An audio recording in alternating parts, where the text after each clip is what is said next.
like, I don't have like great notes for how to fix either of the two movies in quotes. Well, I got about like 10 lines of notes as opposed to like a multi-step summary.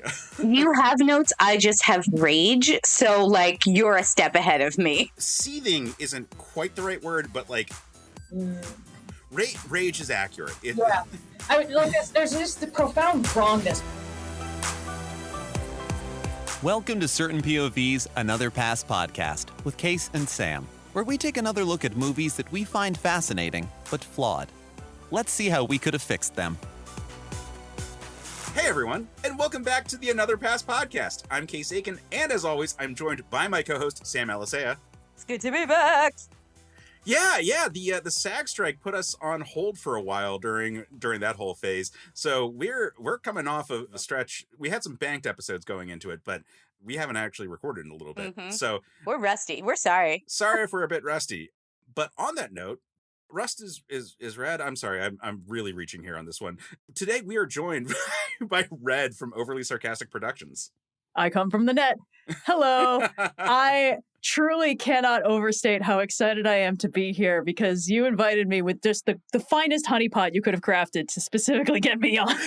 I was like, I really want to talk to Red about today's topic. And I was like worried because like you were so gracious to come on this show. And then we recently had you on Men of Steel. And I was like, oh, like, I don't want to like be like rude. You have a very popular YouTube channel. I'm sure you get like questions all the time for appearances and stuff. I reached out to our mutual friend Sophia and I was like, hey, I want to talk to Red about Reboot Season 4. And she was like, you have to immediately email her because she obviously would want to talk to you about this. I mean, going to my friends was the smart move because every single one of them knows my lifelong crusade to try and convince anybody I know in real life that this show is really good and worth watching. And they just need to get past the fact that it was animated in the 90s and therefore looks a little bit chonk in the first season, yeah, you know? It's like the first like fully CG show. Like I'm sure that there's like some competition worldwide for it all, but like it's one of the ones that had notoriety. It was like up on ABC's lineup. And just to put it in perspective for people out there, Reboot is the direct lead in to Beast Wars. Yeah, it was the same company that was doing them. I think a lot of the voice cast is the same too. Like Scott McNeil at least is all over both of them. Once you're able to listen for voice actors, like you start popping and observing all of them, especially in season 3 and 4. Oh, yeah, absolutely. Yeah. So we are talking about Reboot, and we're technically talking about Reboot season 4, which, when people are like, hey, you're a movie show, initially, season 4 was released in 2 movies made for TV. So it was 2 movies that came out. One was Daemon Rising, and then the second one was My Two Bobs. And they were structured, it's kind of like, what was it, season 5 of Futurama, where it was like all in movies that then broke up into episodes. So it's 4 episode chunks that each turn into a movie, and then there was supposed to be something after that, and then it didn't happen, and thus the show ends on a terrible cliffhanger. So that's going to be part of this conversation, obviously. Terrible in so many ways. But we're obviously also going to talk about the rest of Reboot, especially season 3, because season 3 is the one that, like, listeners, I'm not going to sugarcoat my opinion on this one. It's what I consider peak television. I think it is structurally perfect. There are very few things where I'm like, no. Like, you can see the structure. It's very clear, but it is so fucking satisfying to see how well they just like pace out the entire thing based on some predetermined guideline. This is like when you have a planner versus pantser, and you see like a perfect planner. Yeah, absolutely. It's like that for TV shows, movies. It's Disney's Tarzan. We're talking about some like really effective, like, we laid out exactly how we want all the beats to go. Season 3 is that, so we're gonna fucking talk about it, and we're gonna talk about the show a bit just in general because it is such like a pivotal early CGI show that somehow Sam Alisea had never watched before. So here's the thing. I was around then. I was alive. I was watching TV. I saw it. And it was ugly, and so I did not watch it. I'll be real honest with you. I was lucky. I was lucky because both my parents were into it. So we had the DVD set when I was a wee one. It was the first show I watched in my life. Fair. I imprinted on it like a baby bird. Fair. In my defense, I was still very much into animation, and I still am. But I was already, I mean, this came out like 94, right? So I was like 13, 14 when this came out because Mm. I'm older. And like, honestly, I had other things to do.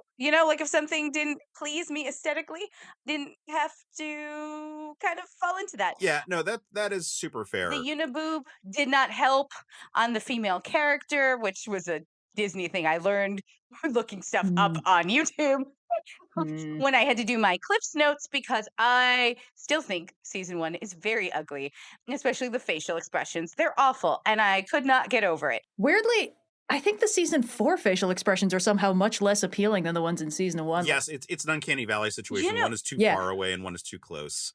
I think they put a huge amount of work into season 1 of trying to like make the characters like appealing looking, and like the body motions are usually incredibly stiff, but it's like they wanted to get the faces right. They put a lot of focus into things like pupil dilation just for shits and Right. gigs. But season 1, it's partially because of the technology, right? So the Yeah. details aren't fully there, and so sometimes when people are smiling, it actually looks more like a grimace, like Mm. Ron DeSantis smiling. Like that's Ugh. Oh how. yeah, where you can hear the glitch sound happen when it when they go for the smile. It doesn't get to their eyes. And so, like, honestly, like it looks really awkward. The problem with season 4 is that now we have a technology to make something clear and do things, but now the facial features are haunting. Like it's like Yeah. it's a different type of creepy, and I think Case is right. It's Yeah. like they didn't have the technology to go there. Like it's almost like, how when George Lucas redid Star Wars and he had Jabba the Mhm. Hutt walking, it's like, Mhm. oh, maybe we didn't need that. So it's just sometimes the better technology doesn't make things better. Yeah, Which is why it's a real Goldilocks zone where season 3 is truly the best the show ever looks and feels. Yeah. like that's the thing. Yeah. Like season 3 has the notable uptick in quality from season 1 and Yes. 2, but it doesn't go too far. Yeah. I finally figured out what they did to make it look so good in the jump between season 2 and 3. Because the last time I rewatched this, like a year or two ago, I noticed, like, oh, suddenly from the end of season 2 to the very first episode of season 3, like, it's in medias res. It's like the same scene, basically, but it looks so much better. Is it the hair shadow? Basically, they added some kind of universal lighting renderer. Because if you watch season 1 and 2, nobody ever casts a shadow on the ground. Yeah. Anytime they do a wide shot, you'll notice they kind of look like they're just floating in a void. Like their feet are on the ground, but they're not casting a shadow. And that's that's a thing you subconsciously pick up. Right. Season 3, they added some kind of universal lighting renderer. So everyone is casting a shadow on the ground and everyone's model is casting a shadow on themselves. So like Dot's glasses cast a shadow on her face, stuff like that. And it's a very small thing, but it does a huge amount to make the world feel a lot cleaner and a lot shinier. Yeah. Mm-hmm. So, Sam, I get your take on why you didn't get into it. I do understand this one because season 1 of Reboot for me, so if this was 94, then I was 10. So like I feel like I was slightly on the old side for when season 1 came out, what their target demo was. I remember Mhm. checking it out because I was fascinated by the technology. There had been other attempts at putting CGI in shows, but this was like, hey, this is going to be a greenlit CGI show that was back to back with a stop motion animation show with Bump in the Night. So it was like an animation block that was really interesting on ABC that was trying to compete. I forget all the specifics, but it was like a particular, like, they were launching like a new line of programming to like really try to like get Saturday morning cartoons. And I checked it out and it was like cool, but it was like, all right, yeah, it's fine. I wasn't very committed to season 1. Season 2, the episode that like really got me back into the show just in general was, I think it was called Nullzilla. Ah, the web creature enters the where the Nulls story. like overtake Hexadecimal and we get a kaiju fight versus a Megazord, like a Power Rangers parody. And like Yeah. anyone who knows me is that a good Power Rangers parody in your piece is going to get me on board pretty hook, line, and sinker. So there's that. But it was still like, well, it was fine, but it wasn't Gargoyles. It was fine. Right. Oh, yeah. But- I mean, that's an unfair Well, comparison. but exactly. But I'm saying, like, I also was slightly on the old end for season 1 and 2 when it was actively coming out, and then there was like a couple year gap between season 2 and season 3, and God. I caught a random episode on Toonami, and I was like, "What the fuck is this?" Because like I think I'd seen like 1 or 2 episodes of like the first chunk of season 3, and then I caught a random episode of like the second chunk. Right. I don't think it was the first episode where it explains that they had just come back from the games. I think it was like episode 2 with like the Star Trek parody episode. Oh, yeah. That's in like the second block of season 3. Another way to get a case. Yeah. Yes, also another True. way to like get Case on board immediately. But it was so fucking cool, and it was such a big shift in the characters. And Mm. you know, I hate to be like oh, I was a teenager and the edgelord, like, oh, it was more violent, but kind of, yeah, like it was allowed to do stuff that they weren't allowed to do before, and I was like, this is really interesting that they're allowed to take all these risks that they couldn't previously do. Yeah, I noticed when they made the shift to being able to say die Yeah. and like kill and stuff. That was cool. It was just a dramatic shift, and that's when I like sat down and just it was syndication, so they weren't like always like playing it in the right order, and just like kept watching the show and then just really enjoying all those episodes and like seeing the whole season over the course of it, which Mhm. is perfect TV in my opinion. Like, it is so fucking Yeah. perfect. I mean, season 3 was like, The chunks are so good, like the character progression for Enzo into Matrix, it is so perfect, and even the absence of Bob is so perfect. Like, it makes the yeah, stakes so much higher throughout the whole thing. Right. And god fucking damn it, season 3 has the most earned fights that are somehow Yes. so goddamn good and like cathartic that mhm. rewatching them, I would rewatch either the Matrix Megabyte fight or the Matrix user like demon thing fight Yeah. infinitely. They are staged really well, the stakes work really well, like they feel inevitable in a way that is like extremely satisfying. Right. And it's Mhm. rare to get like a real mashup of two heavies and feel like it's heavies in animation.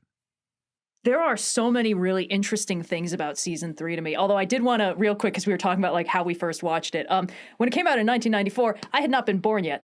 None of us are the target demographic for the show. Yeah.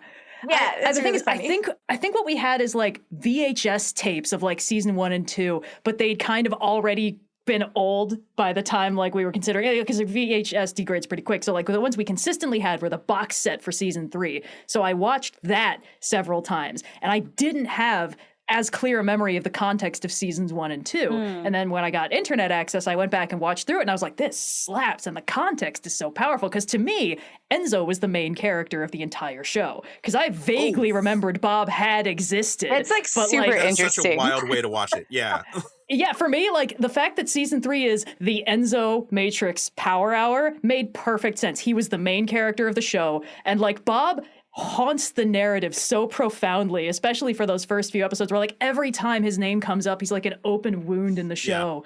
And there's these flashbacks like, it's Bob, my friend. And I was like, yeah, it is Bob, your friend. And then there's the episode with the prisoner reference. It's like all that stuff. But I did want to share a secondhand anecdote my mom mentioned, because I was talking this over with her and my dad earlier this week. And I was like, yeah, I have to rewatch all of it and season 4. And they were like, oh, so sorry about that. And she mentioned that they'd been to a Worldcon, I think when I was very, very young, when season 3 had been like greenlit and was being made or something. But like, it was something like, the way she described it, the ending of season 2 hadn't yet aired where they could conveniently see it. So what they did was at the convention, the creators showed Firewall, and then they did a little Q&A afterwards. And someone was like, that was so cool. That's amazing. But where's Bob? And they just got this like bodhisattva calm expression of like, I'm not going to answer that question. Because they hadn't seen the ending of season 2 yet, but they just seen Firewall and they were like, that was amazing.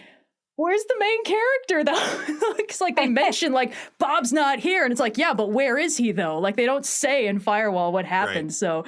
So like that, an incomparable moment that must have been. And Firewall's such a good episode. I mean, like, I think that the first block of season 3 is deceptively strong overall because it's before the time jump. Like, it feels like a prologue. If you're coming in and season 3 is particularly your jam and Matrix is your hero, like it doesn't feel like you're into the real season until you're into the second block where we're dealing with like Matrix and Andrea like game hopping. So like the first chunk, I think all 4 of those episodes are so goddamn perfect. And like I said, like structurally speaking, all of the 16 episodes of season 3, I think, contribute to the stakes perfectly and and I keep using that word because it is so rare that we have something that does it. Yeah. It's incredible. I know this is not a 5th episode. We're talking about ultimately a bad project. We'll get to season 4. I'm sorry. We have to gush about We season will. 3. We need to establish that this show sets up the dynamic between Enzo Matrix and Megabyte so fucking well in season 3 that Jeff, please grab the audio of Tony J, who is the reason this show is so goddamn good. Like, Oh, like on top of 100%. everything else. But like the reason why season 1 is worth watching is Tony J is the voice actor for Megabyte, and he's incredible. Grab the audio of when Megabyte threatens Enzo right now. Where are the recovery teams? We should have been picked up by now. They have been delayed. Megabyte! I have a message for your sister. I am a guardian. I'm not your messenger. You are what you have always been, a mere delivery boy. Do not provoke me further. It is by my will alone you survive this encounter. Be well advised to remember that. Okay, listeners, you understand why this show is so fucking cool and why they established that Megabyte is the threat that will haunt Enzo for the entirety of the season until we get to their confrontation. It is the most earned fight ever. I'm so glad that you brought up Gargoyles, because Gargoyles is another show where I just get people in by like, no, the voice of the main guy is so good though. Like you don't even need the plot. Like I just make them watch for the first 5 minutes until Keith David said his first line of "You are trespassing," and then they're hooked. They can't get away. That is a show where like the opening credits from season 2 on, when they have the Keith David like voiceover on it, somehow sells the entire show. Like you just you're absolutely. like, okay, yep, just this one guy talking. Yeah. Oh man, but yeah, no, season 3 truly provides a perfect arc for Enzo, who in the first 2 seasons is very much like the tag-along kid sidekick. Yeah. Like I think he's kind of implied to be the theoretical POV character, because the first couple seasons especially are aimed at a pretty younger age block. And there's a lot of like Enzo-centric episodes. They're usually not the particularly good episodes, but they do happen with kind of alarming frequency. And him being like, oh, I idolize Bob and I want to be a guardian. That's like his whole thing. And then at the end of season 2, and it's like, oh, field upgrade for Enzo. He gets to, assuming nothing catastrophic happens and derails the entire status quo of the show, he'll be a cadet guardian next season, and Bob can train him. And then, where's Bob? Whoops. Yeah. We get Robin with no Batman. Yeah. We get the little bit where Bob's like, if anything happens to me, you're supposed to guard Mainframe. Enzo's like, yes, sir. And it's like, yeah, but that'll never happen. He's the main guy. Right? I mean, it's. I think it's actually really great, Red, that you watch the show, because in my Cliff's Notes, I learned a lot of history about the show, and one of the things was that like ABC/Disney was really pushing for a child character to be on the show. And the original creators did not want to have one. And the guy was like, one of the executives of ABC was like, no, you gotta have like, you gotta have like a proxy for kids. You gotta have like, I don't know, like a little Enzo running around. And they were like, what? And so they just thought it was really funny. So that's how that became Enzo's name, because the guy threw out a weird name. And they were like, that's really funny. That's him.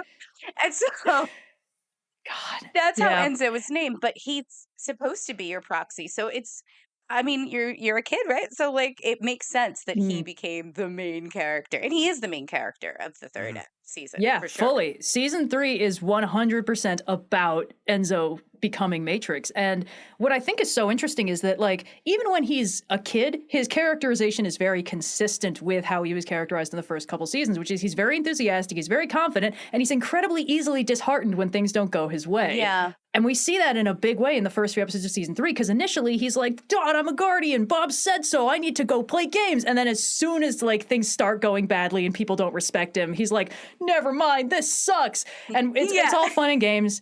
And then the thing is, Firewall has to happen because it is his moment of absolute triumph. Yeah. Firewall is when everything goes right for Enzo.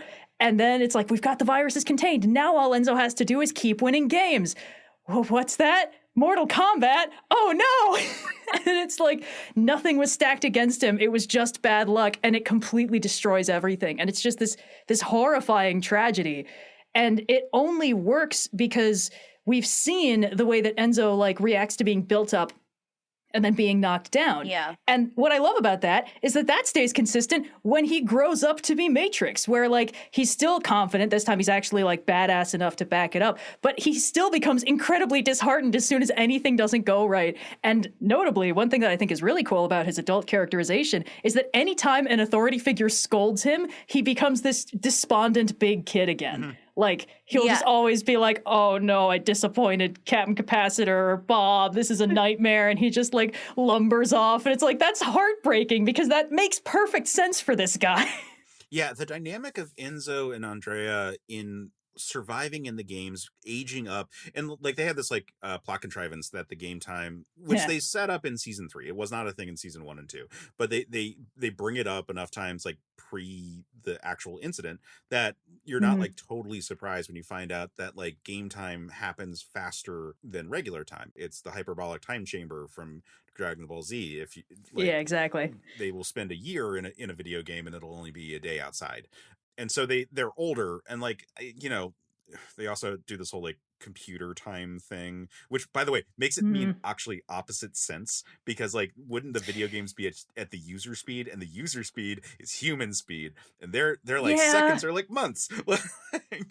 Well, yeah, the thing is, like, yeah, it's backwards. I think you can kind of like squint enough to sort of make it make sense. Like, if they're not perceiving time passing at that speed, but still like seconds of real time are going by, so they are physically aging. It doesn't make sense. It doesn't matter, because like it's the hyperbolic time chamber. It's cool. Like the whole computer metaphor of this all only barely makes sense if you have the best headcanon, or you just don't think about it, because like it like Tron just like is like fighting for this sort of like fantasy setting kind of environment that they have. In this case, a little more cyberpunk, whereas like Tron is like more like straight up like fantasy. But either way, using computers, because like computers are cool, and they're both pushing the envelope of like what is CG and like what you can do in terms of like crazy graphics. One for a movie in the 80s, and this for a TV show in the 90s.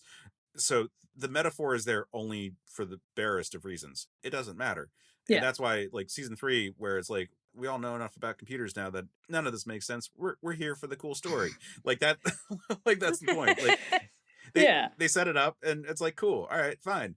And then we get this like time jump, and we have such a solid fucking like wild pair that like immediately set up as like having done this all the time, having had like all these adventures that we just weren't privy to, because now we've caught up to them. Like Gun, for example. Gun, yeah. He has a gun. It's called Gun. It's great. It's linked with his cybernetic eye. It is a sentient gun that he has, or semi-sentient gun. Like he can give it commands. It functions. It's a sprite, apparently, of some kind. Like it degrades in the web. Like, where does he get it? What is it? It's like, it's fascinating, and it is never explained in the show. Never. No, not even a little bit. Because it's like, yeah, of course he has a gun. He's so cool now. Why wouldn't he have a gun? Yeah. It's like a dancing sword from D&D, but it's a gun. Right. Like you can command it to do whatever, and it functions that way. And it works in conjunction with his mechanical eye that is, you know, cable as fuck, but more importantly, like, we see him lose his eye. He loses his fucking eye. A child gets his eye slashed out of his face by Satan. Yeah. And then we just all have to kind of deal with that. Yeah. So we see this like cool progression of the character. Like the outfit he's wearing is the Guardian like armor, but like sewn together into like a vest, because he doesn't have like he's so big now.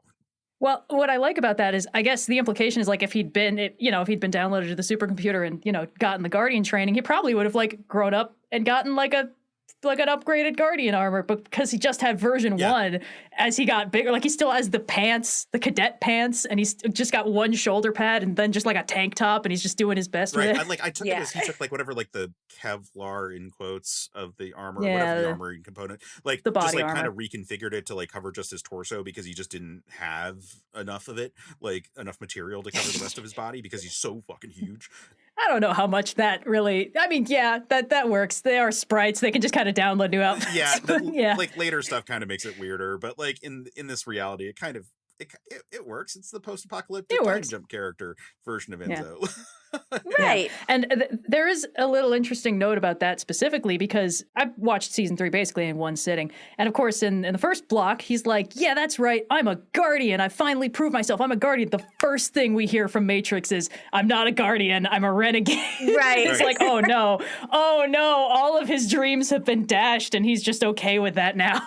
Yeah, he's accepted it, because he's like 25, right? He's not like he's not like 18. He's like, he is older. He's like young adult. Yeah. Something like that. I would believe like 22, but I would not believe like, oh, he's just like an 18-year-old ish, especially because Andrea is like, there's no way in hell that they're 18. No. Yeah. Exactly. Like they're not barely adults. Like they're very much adults. Like he's fine at a bar getting a drink. Like they've existed in the world, even though they don't even have their high school diploma. Like they are street smart individuals, which is a cool element for their characters on top of it all. He also has a broken glitch, which we haven't talked about, but one thing if you're not familiar with the series, the Guardian key tools are like Green Lantern rings. Basically, yeah. Especially later on, the Guardians in the series is very Linsman / Green Lantern Corps-esque. I think Linsman is actually like really apt when you look at like what the key tool does and versus like what's like innate to the character. Like all Guardians have a couple of cool real things, and then they've got the lens, or in this case key tool, and the key tool is like sentient. It also gave me shades of like the Trill from Star Trek Deep Space Nine. Oh, Like there's yeah, like just a there's like little. a code swapping that goes on. I was like, do they get the experience of everyone before? Is this like that's kind of cool? But regardless, it's the Green Lantern Corps. Like it's the like where the space cops like out there kind of thing. They've got the exact same weakness of, oh, my battery's out. Sorry, guys, I'm a normal dude this episode. Right. Yeah. But Enzo gets a broken one and like has a broken one as a Guardian in the first place. So the successes he has, Bob wouldn't have had those issues because Bob had a perfectly fine glitch that was able to function perfectly and could create like all kinds of like comical constructions when he needed it. Enzo does well sans that. Like glitch is basically a smartphone at that point. It's like information tools, and like a couple of times it can function, but it's not really doing much because it's broken. He keeps it with him into adulthood. And that's like this additional component of it all where it's like the key tool chooses you. We get the verification of that, like that he is doing the right job. He's just had like the world stacked against him. Yeah. I think that there are a lot of really interesting things about the shift in the vibe from season 2 to season 3. One kind of minor one that I picked up this time around is that season 3 really leans heavily into this ensemble cast trope that I really like, where like everybody in the cast is absolutely superlative at like one specific thing, and everyone else in the main cast is a little bit afraid of them in that context, where it's like, oh, like Mouse is the scariest hacker ever. There's a line where it's like, oh, we would have stood a chance against the Guardians, but Mouse, and it's like, she's on their side. They like her, but they're scared shitless. And like Matrix, almost half the lines about Matrix are just about how he is always the scariest thing in any room he's in. Yeah. Andrea, like, who is both hyper competent to the point of absurdity throughout this all, and also really into bikes. Yeah, I like the bike thing. And there's a moment where like she does something so impressive that it makes Matrix and Megabyte like stare at her in open shock for a minute, and that was very cool. Like they're all just so badass this season, and like we need to shout out Dot specifically because it is like to a Dot, comedic degree. Yeah, Dot is about plans, but they don't show the plans most of the time. They usually just like. It's almost to a superpower degree of like, well, that was a goddamn good plan that Dot came up with. Like, damn. Like, well, someone will say, what we need is a plan. Dot will pop up, and then it'll cut to it like working. Because, you know, unspoken plan guarantee. If she told us the plan, it wouldn't work. So instead, it's just like, wow, Dot makes a pretty good plan. That was a good plan from Dot. Yeah. Oh my God, that was a successful plan from Dot right there. Another successful Dot maneuver. And then, like, one thing I really like about Bob in this season, when he does eventually show up again, spoiler alert, is that, like, it's a little bit subtle, but in the first couple seasons, Bob is a trickster hero. Like, he's got the key tool lensman thing, but he's fundamentally outgunned by absolutely every other bad guy in the show. Megabyte has brute force. Hexadecimal has literal reality warping powers. He cannot just, like, beat these guys in a straight fight ever, so he always comes up with kind of a tricky plan, or he outsmarts them in some way. Oh god, this is like a D&D party where he's the rogue, Megabyte's the fighter, and the magic user is Hexadecimal. A thief? I'm always the warrior. But it's really funny because when he shows back up in season 3, like he kind of gets the element of brute force, but he also is like picking up on things a lot faster than anybody else. He's kind of got like detective vision. Like Dot is plan smart, but Bob is the one who figures out like, oh wow, a big tear just opened over the principal's office. Oh my gosh, Fong must be alive. That's the only way Megabyte could have done that. Like he immediately gets that, where everyone else is like, oh shit. And it's just this little moment that kind of makes the team feel very well-rounded. And that everyone is like vital and respected and like, you know, understood for what they can do. And it's cool because that also means that Matrix contributes something absolutely vital, because the team good guy has never had brute force on their side before. And then at one point later, Matrix physically outfights a T-Rex, and it's just a background event that nobody even comments on. So like, it's cool that they have him around now. Which I think is huge, because Enzo spends the entire first and second season being like, oh, when I grow up, I want to be just like my heroes. And then he grows up to be a third different kind of hero that's vitally necessary to help out those two heroes. Yep. Yeah, and And then the 4th season happens. well, yeah, Can we just sit in the season 3 for a little longer? we need to talk about season 3 a little bit more. Are you because sure? Things that are cool, like the pirates, like them being brought back in. The So for one thing, pirates? the pirates are one of the best parts about season 1 of Reboot, because it was such a cool Mhm. idea to have a group of pirates where Dot just is like, have you thought about, I mean, like, mind some of the words here. I don't want to lose my lefty card. But Dot opens up with, have you thought about capitalism? Well, it's have you thought about going legit? I guess effectively it's capitalism versus mercantilism, which I am cool with that transition there, but we need to keep progressing to not that. Yeah. But the point is like doing trade as opposed to theft, which Yeah. I don't actually really want to compare to capitalism, because trade exists outside of that, like that structure. Sorry, lefty rant, had to do it, can't lose my card. Yay. So the pirates are great. Like the pirates are a really cool element that have existed in the background of the show. Like they're, I think, really only in that one episode, right? Besides like cameo appearances or Yeah, exactly. That's when I was rewatching season 1, I was like, okay, only the ones that are plot necessary. And I was like, a lot of these are plot necessary. The Crimson Binome shows up here and never again until season 3. But yeah, the Crimson Binome's so fucking cool, and it's such a, like, season 3 chunk 1 ends with Enzo apparently dying and just like Dot crying for the end of the episode, and it's like a really, which I think is the first time we've seen her cry, except for like the little moment where she was like, "Oh, I'm upset, but I'm gonna hide it from the troops because it's real busy." big at that moment, which makes perfect sense.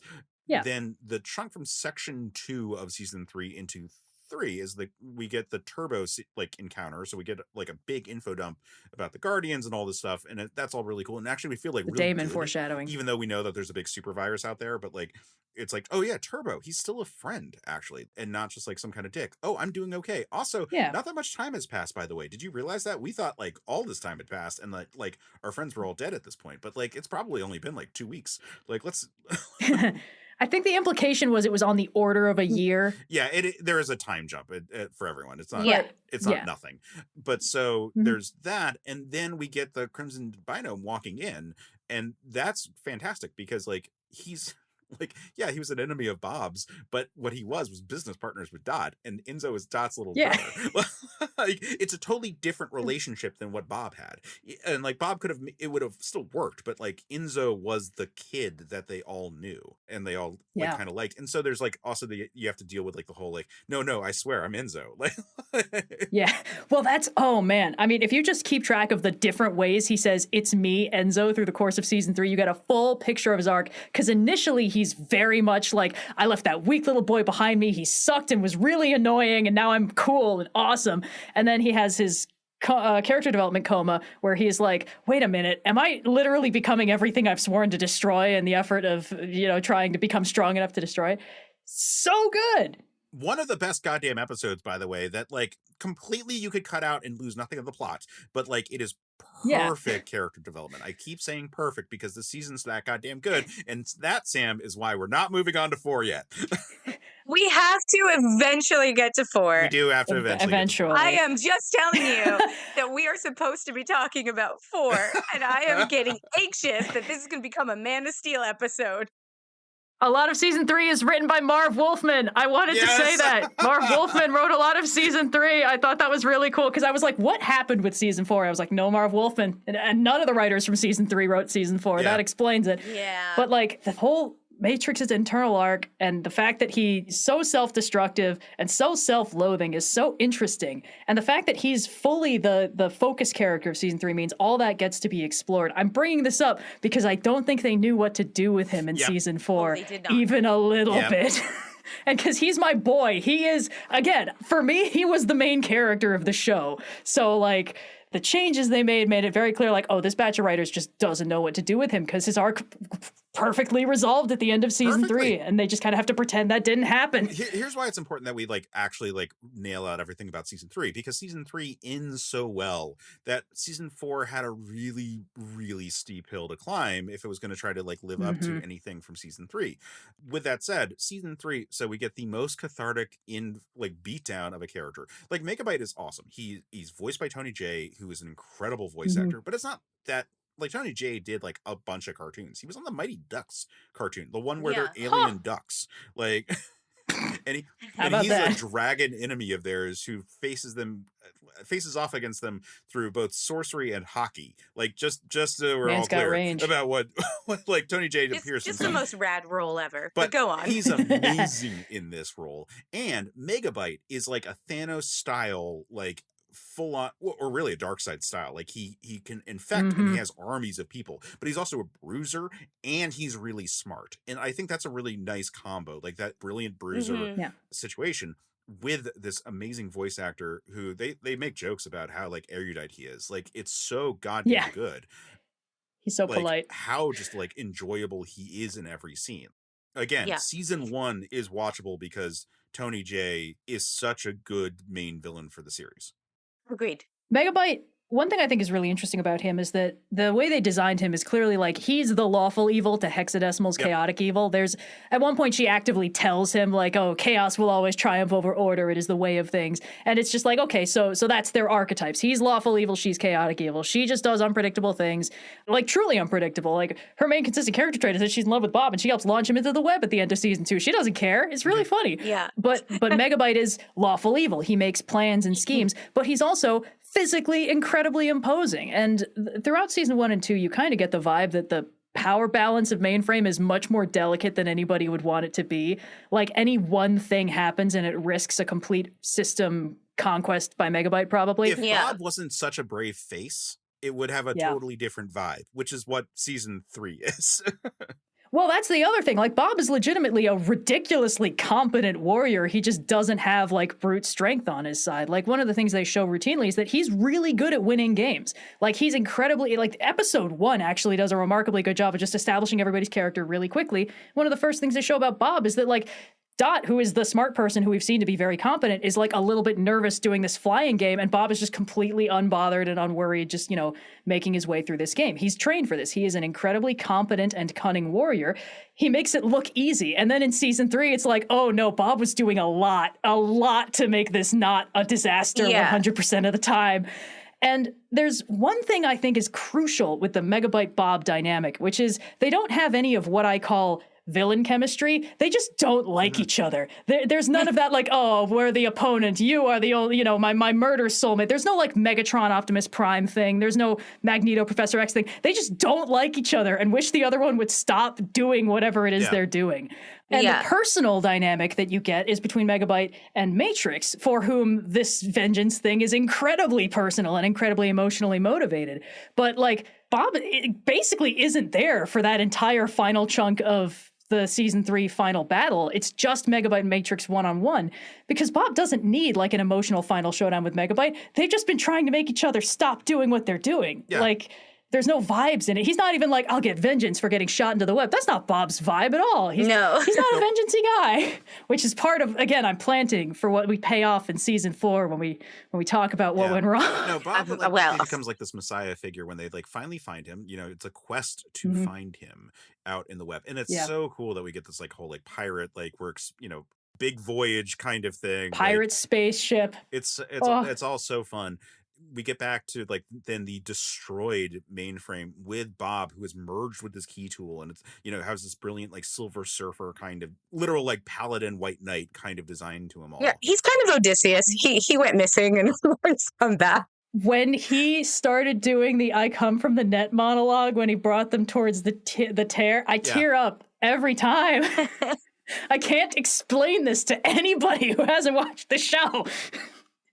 The last chunk, the 4th block of season 3, is such a solid confrontation of this all. We see that Megabyte, unrestrained by any kind of guardian, has become like a complete destructive force. It's like the hyenas from Lion King, like where it's like they rule, but also they fuck everything up, and like it's going real bad.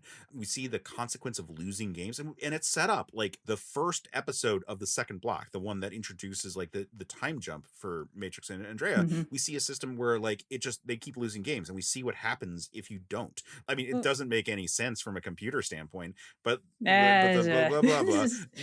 the whole like, if you keep doing that, like sections of your city are going to get like wiped out and nullified, and it just like keeps on coming. And now we're seeing like what's happening to an active system that we care about where that's been occurring. Megabyte is all powerful and gone fully, it's the anti-life equation, like full out. It's like the dark side has won situation. The dark side is situation. And then we get that confrontation with Megabyte, but shit's too bad. And we get the confrontation with the user, which I'm like, that was a brilliant way of reintroducing these like characters for everyone to sort of like duke off against, that had like their respective, oh yeah, this was an impactful emotional scene, because the games have to be emotional for someone. Otherwise, why do we care about watching them? Yep. They don't have like plot stakes, so they have to have like thematic stakes for everyone. That's why they are a thing for this all, besides the fact that they're dangerous. So that's all fucking brilliant. And then when Bob, who is the smart one, figures out a way to like literally restart reality, which is like classic fucking like Marv Wolfman shit. Yeah, like, Marv Wolfman, Mr. Crisis on Infinite Earths himself, writing everybody as a superpowered badass, resetting the universe at the end. That's so out of character. Right. Like then we get all the toys put back because we get young Enzo. So now Matrix is just like an add-on for the series now. And then we get the goddamn Pirates of Penzance, the modern Major General parody scene at the very end. They could have made that way less funny than they did. Like they went out of their way to have the mainframe players like recap everything in the funniest goddamn fashion possible. I really appreciate the recap. I mean, like, I watched it before I even watched the season, because Case was like, oh, like, if you don't want to watch the whole series, you can just watch this. And I did. And that's why I went back and tried to watch the full series. I love that whole summary, and it's so funny how they keep, like, anytime they cover like a particularly painful moment from season 3, it cuts to the audience of like Matrix visibly reacting, like emotionally damaged. And I'm like, stop hurting my boy. The season's over.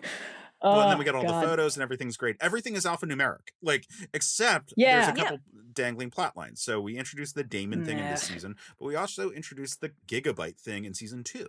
And those are the two big things that are kind of addressed in this season. Yeah. The thing is, like, yes, there's stuff that could have been covered in, season 4 and was sort of, but like, they didn't have to. I never questioned that the show ended at season 3, Season 3 was fine to be the ending. Let's just be clear about that one. Yeah, it ends on a really good note.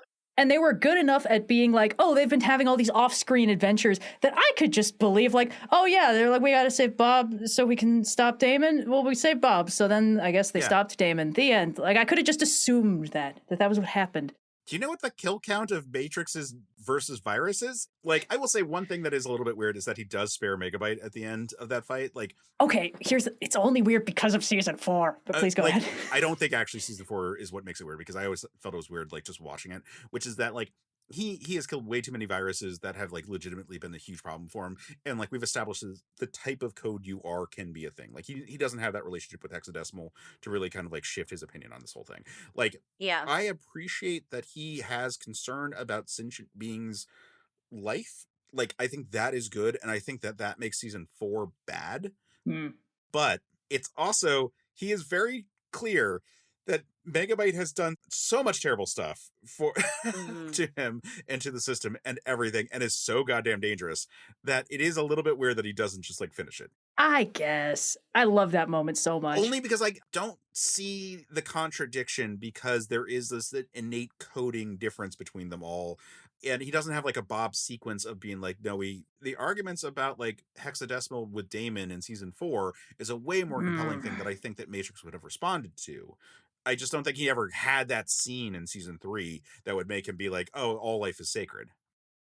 Here's the thing, you're not wrong. I think the main thing that I liked about that scene, even though it is a little bit of like, this person will mow down hundreds and hundreds of minions and then come to the actual bad guy and be like, no, if I kill you, I'll be just like you. But like, the thing is, that is Matrix's arc in this entire season, is that like, he was like, oh, little Enzo was weak and couldn't win, so I'm gonna way overshoot the target and become this absolute nightmare. And then he kind of had to ratchet it back. And I think it was like, killing Megabyte would have been a Megabyte move to do. And I can see like, for his personal character development, him having to like hold back on that decision.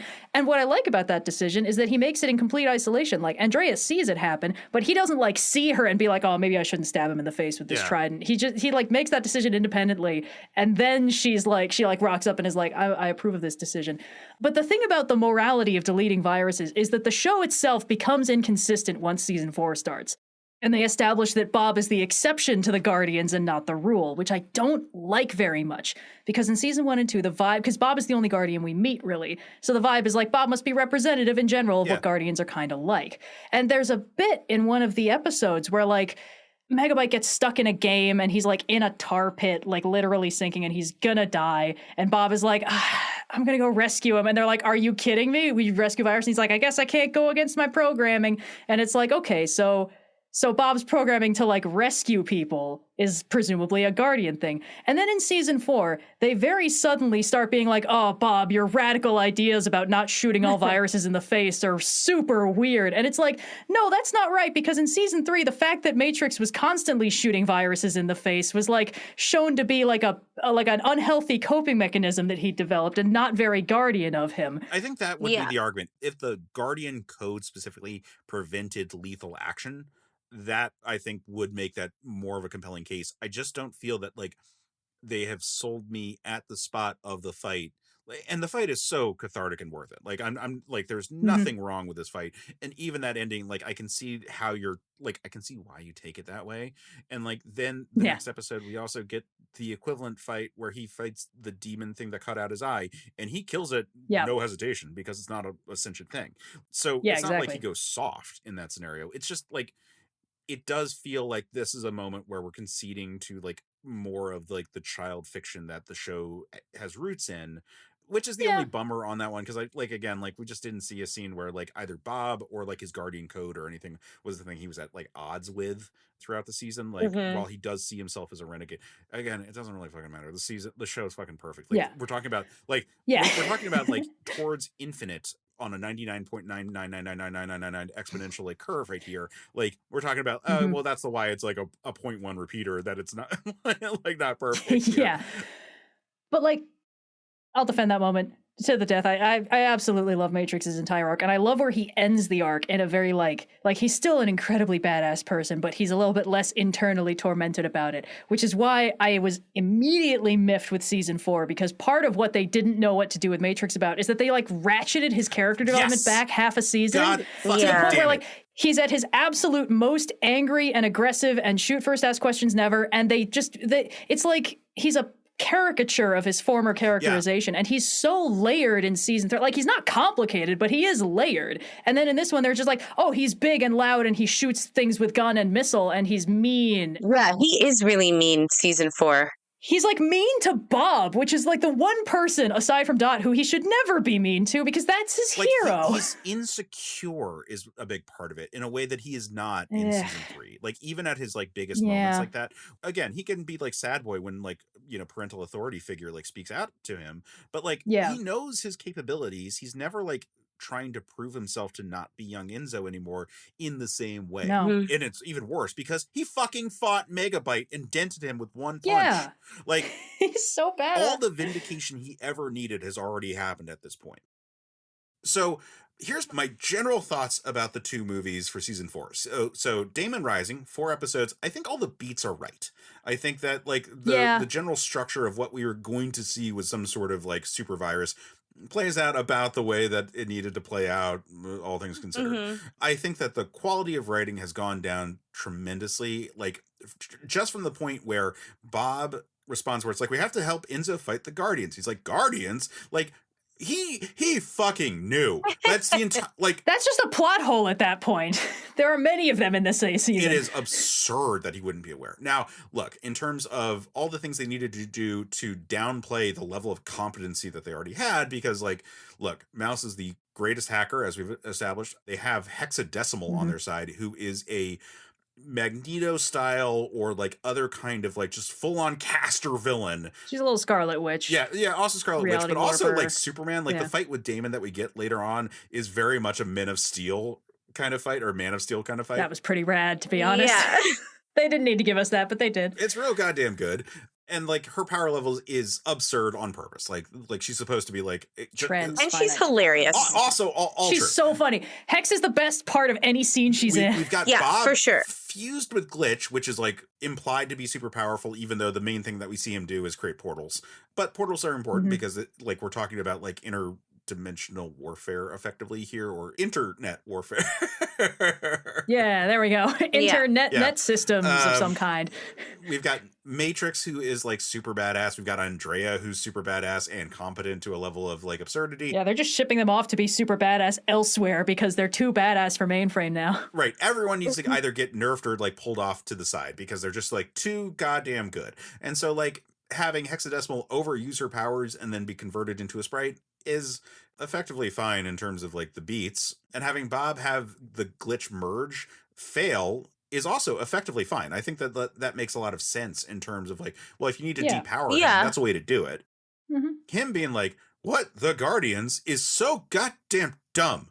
Okay, there are like several things in this season/movie where I was like, that's just incorrect. And Bob gets a little bit of them because that moment where like he knows he got the info dump. Like in season 3, he's like, "Don't worry, we'll stop Megabyte and then we'll deal with that whole Daemon situation you filled me in on off screen because we didn't need to see it." If you know who Daemon is, you know she's controlling the Guardians and that they're her main shock troops. Like that's like knowing that there's the Emperor but not knowing there's the Empire. Right. I think the only read is that he might not have realized that the specific bad guys that were chasing them were Guardians, but that's poor dialogue writing at that point. And then the other thing, like, so little Enzo, he showed up. This is kind of a fun little bit of contrivance at the end of season 3. It's like, oh, Matrix's icon was in the wrong mode. So the computer was like, there's no Enzo here. Let's reboot him from his 01 backup. Because they're saving all the characters who died. Like everyone who was killed is being backed up, which is great. Like it's the whole like reset so that all the toys are being put back in the box. Yeah, but it also kind of felt like they were like, well, now we don't have any kid appeal characters, but we can just throw in season 1 Enzo again. And we know it's season 1 Enzo because he's got his number on his 10. shirt. Yeah. And then there's a few things that just happen in this season where I was like, that's incorrect because this is season 1 Enzo. And the most annoying of them was Dot and her big plan being like, Enzo, I want you to go into that game and put your icon in game sprite mode. And it's like, this Enzo can't do that because this Enzo never met Andrea.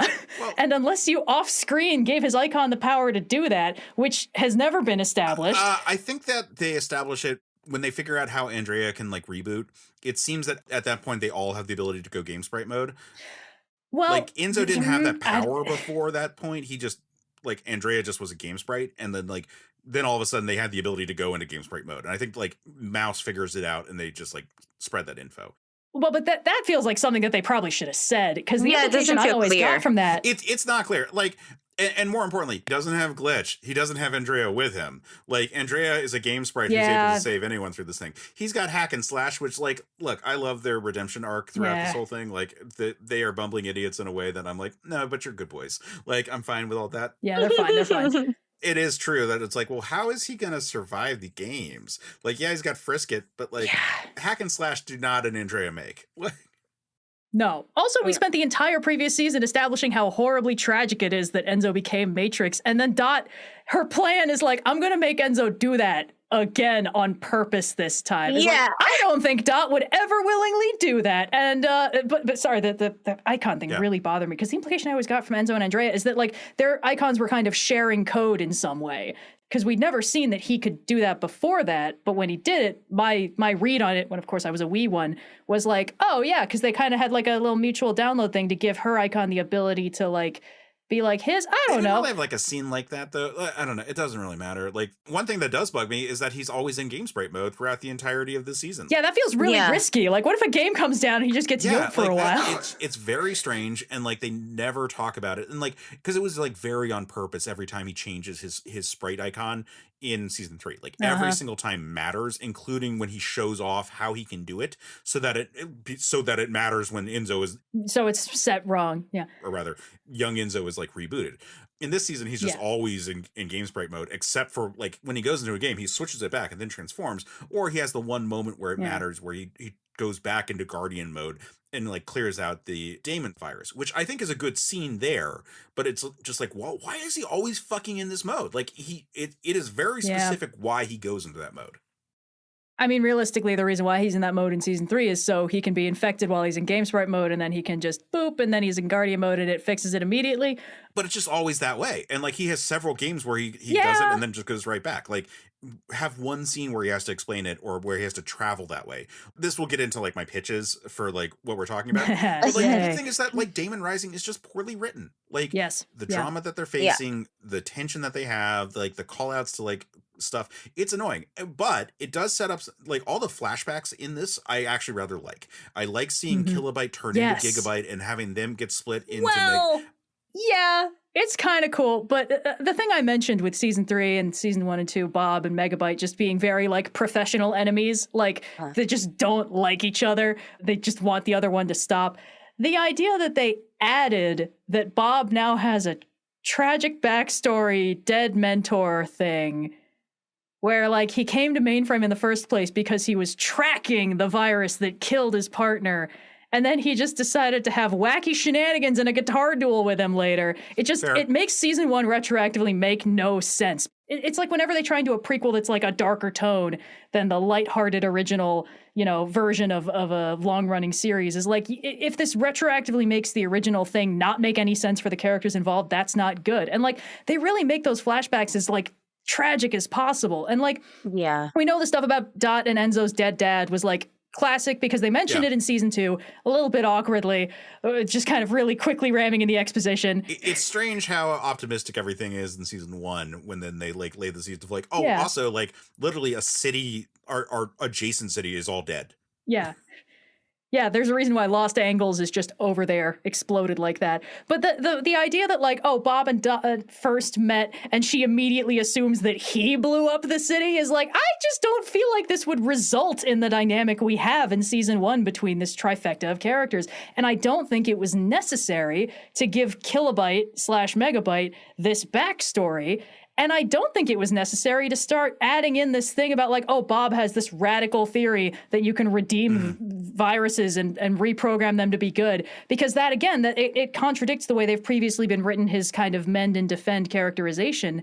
And they sort of flanderize Bob in this season by making him kind of a straw pacifist, where everyone else is kind of like, we should just be deleting all of our problems. And he's like, no, guys, what if I instead talked to them, even though they're virally corrupted by a supervillain virus, and it doesn't matter. But like, he's so smart in the previous seasons. Like, he'll be like goofy in especially seasons 1 and 2, but especially in season 3, like all of his calls are correct. And his long shots, like there's a kind of powerful moment where he immediately figures out like, oh no, this is the problem. And it's too time consuming for him to explain. So he immediately gives an order that doesn't sound like it makes any sense. And Matrix is like, Bob, you're tired. Let me handle this. And he's like, no, I know what I'm doing. And then in season 4, Bob is just making consistently stupid decisions. And he's never proven right, except that Hex, who would have already done the correct thing before she got spritified because she's been in love with him since season 1, does the correct thing. And then it's like, see, hexadecimal did a good thing. So viruses aren't bad. And the way that they kind of expand the Guardians in this specific season, because it's very Guardian-centric just by virtue of the supercomputer and Daemon being posted up there, it makes Bob feel like he's not representative of the Guardian Collective as a whole. It makes him feel like he's this weird pacifistic wild card and not just indicative. Yeah. Like, again, he's very much a Green Lantern. And one of the most fun things about when they have like heroic Green Lanterns is like all Green Lanterns are kind of like that. When we meet other Green Lanterns, they're kind of like our guy. Yeah. They add this personal edge to the conflict between Bob and Megabyte that has never been there in any previous season. And then they lean really hard on that in My Two Bobs, and it sucks. Yeah. It's awful. It's the worst part of it. That's the thing. Like, Daemon Rising is like, the beats are about right, but the scenes are poorly written for how we get through it all. And like every single thing, I'm like, you could have just have had a better scene than the one that you wrote. I like seeing Kilobyte just because I like the Gigabyte episode. Was like one I really liked. I love Gigabyte as an episode, but I liked it and I wasn't really bothered by it, I guess is the bigger point on that one. And like, I think I agree with you about like all the things it does. It's just that like the season 1 and 2 dynamics is less important to me because it was like a show I only like tuned into occasionally for. Yeah. So like, I think we're all in agreement on Daemon Rising. My Two Bobs, I think we'll be in agreement on this one, but here's my like hot take, which is that it has the exact same problem that Halo 2 has, which is that the cliff is not high enough for such a hanger. Like, it feels like we're short an episode, not a movie. Yeah. They really when, drag when it out. Megabyte's like, prepare yourself for the hunt, it feels like one more episode. It does not feel like here is going to be a 4-episode sequence that we're going to watch because of all the craziness that Megabyte is about to go through on this one. Yeah, they just have too many ways to get out of there at this point. Like, well, I'll just pile into a GameCube and be fine, apparently. Whatever. What's he gonna do? Honestly, it's also like, just from like a human relationship, I honestly like okay, forget about character assassination. It's there. Like, just from like Dot, we're gonna call him Glitch Bob because like that's what they're calling him. Glitch Bob Yeah. is basically on the verge of death in the hospital, and she Yeah. decides to go Yeah. forward with a wedding. It's Like, insane. It's Like, like It's mean. That's the worst part of it. Every time I watch season 4, it makes me retroactively have a harder time enjoying the rest of the show because all these characters who are so compassionate towards each other lose their minds. They start acting like they're nightmare versions from the Prisoner episode where they're just being needlessly cruel and callous to one another. Like, you couldn't wait till he like either woke up or like I literally like I took a break right after like her being like, let's get married. Like, I turned off the series and I called my fiance and I was just like, yo, this guy's body isn't even cold and she's marrying someone else. What's up? And he was like, what? Because that's what I said. I didn't explain what I was talking about or anything. Oh my God. Like, I was just so mad. I was so mad. And again, I'm not as enthusiastic about this series as the two of you. Very few But people are. like, Dot is a pretty compassionate character. Like, it's season 4. That all there's so much about her that's just thrown out the window. Like, you know. Yeah. And she was just like, even her thing where she was like, oh, yeah, but, you know, yes, I've been with Glitch Bob and he did save our lives and we have been through something, but the other guy is Bob. Yeah. You know, Looks Bob. right. And I'm like, what? What? Yeah. So we should talk a little bit about the meta of this all. So just so that we're clear about this yes. aspect of this. So when season 3 of Reboot happened, because of the gap in time between the seasons, the voice actor for Bob was not available, and this gets into the whole like the fact that he's out of the majority of the season, and so it's the same actor as Cheetor from Beast Wars who like comes in and takes over. It's also the same actor as one of the early dubs of Goku, which makes watching that dub weird as fuck for me. Anyway, so he takes over as Bob, and so for season 3, and like I didn't even notice it because like it's the circumstances are all so different, and we like are away from him for so long. But apparently there was like a bit of an outcry, like oh, it's a different voice actor, and so for the My Two Bobs, they bring back the original voice actor for what passes as the original Bob, and then when the whole sequence where like it's the deception is revealed and the Bob is restored to his original form, like he's also restored to his original voice actor at that point. So that's the meta that's going on in there. And so when they say like he looks like the original Bob, he even sounds like him, it's because like there is actually that voice actor difference. Yeah. But it's so frustrating because the entire season doesn't work if even one of the other characters has like basic human compassion for Glitch Bob. And they kind of like speed through that. There's a bit where he's like at Al's with Andrea and little Enzo, and Andrea's like, I don't care if you're a copy. And little Enzo's like, and I am a copy, and I'm fine with that. And Bob's like, yeah, it doesn't matter if I'm a copy. And then they just pretend like that scene never happened. And as soon like Glitch Bob is in the fucking hospital, and Andrea's like, well, that sucks. Anyway, time to be a bridesmaid and go to a stag night. And I was like, not a single. Again, Matrix is my boy. So the part of this season that offended me the most is when real Bob, quote unquote, is like, oh, he's bad, you know, I gotta tell Dot. And Matrix is like, no, don't tell Dot. I've never seen her this happy. We can't bring down the mood by letting her know that the Bob I sacrificed my entire childhood to go into the web and save might be dying on a hospital bed right now. That would really bring down the vibes. It's just like, no, that's not my boy. All of it. Like, it's so weird. Like, there's even moments where like Dot is like, I don't know why Glitch Bob is acting weird. I'm sorry. You had a whole, like, you asked him to marry you. Like, you proposed, man. Yeah, you changed your mind as soon as the handsomer version of him showed up. Also, bad taste to think original Bob is better looking than Glitch Bob, but that's, you know, whatever. Yeah. I'm so sad that when they resolve the whole thing, they don't update his hair to look more like his, like Glitch Bob form. Yeah. Like, he gets a haircut right away. I guess. I have a meta-analytical thought it really feels like season 4 is trying to reset what Yeah. happened in season 3. Mm-hmm. Like at the end of season 3, mainframe is restored. That's great. But there's this huge feeling of like everyone has changed and grown. Like they say that over and over again. Like we've all changed. We've all grown. It's different now. Like the thing is, like, if you look at season 3 and you're like, what would have happened if they hadn't saved mainframe before the system restart? Then the computer would have crashed and the user would have rebooted from a save and everyone would have gotten downloaded back in their season 1 version anyway. You would have had like a little bit of a time loop. The only benefit to doing all that work is that everyone retains their characterization and memories of this complicated season. And then season 4 rocks up and Dot is like, it sucks that every time I look at this guy, I remember all that stuff that we went through and all those character development things. And I just wish I didn't need to think about that. And there's something interesting that they could have explored there, which is getting into the realm of like, how would we fix this? But like, there really is an interesting theme as soon as she says, like, when I look at Glitch Bob, all I remember is, season 3 and how scary that was. But when I look at original Bob, I remember the glory days of season 1 and 2 when everything was chunky looking, but the days were bright and things were chill and the stakes were really low. The status quo was ironclad. And it's like, okay, that there's something there. But I really don't like how with Bob specifically, they're like, man, when I look at your season 1 design, I really like it better than the version that I fought alongside who saved the entire system. Yeah. And they don't pull this shit with Enzo. That's the thing that drives me up the wall, is like, this is the exact same situation. Yeah, they keep on being like, which did you choose? Which is like such a weird way to like even approach this whole thing. Like, Also, the romantic subplot was always the weakest link of the writing in Reboot. And the benefit of it is that it was always a very background thing. It was just kind of an implied like mutual grown-up crush where it's like they kind of got something. They care about each other. Dot's tablet password is Guardian. That's cute. Enzo ribs her for it, whatever, that kind of thing.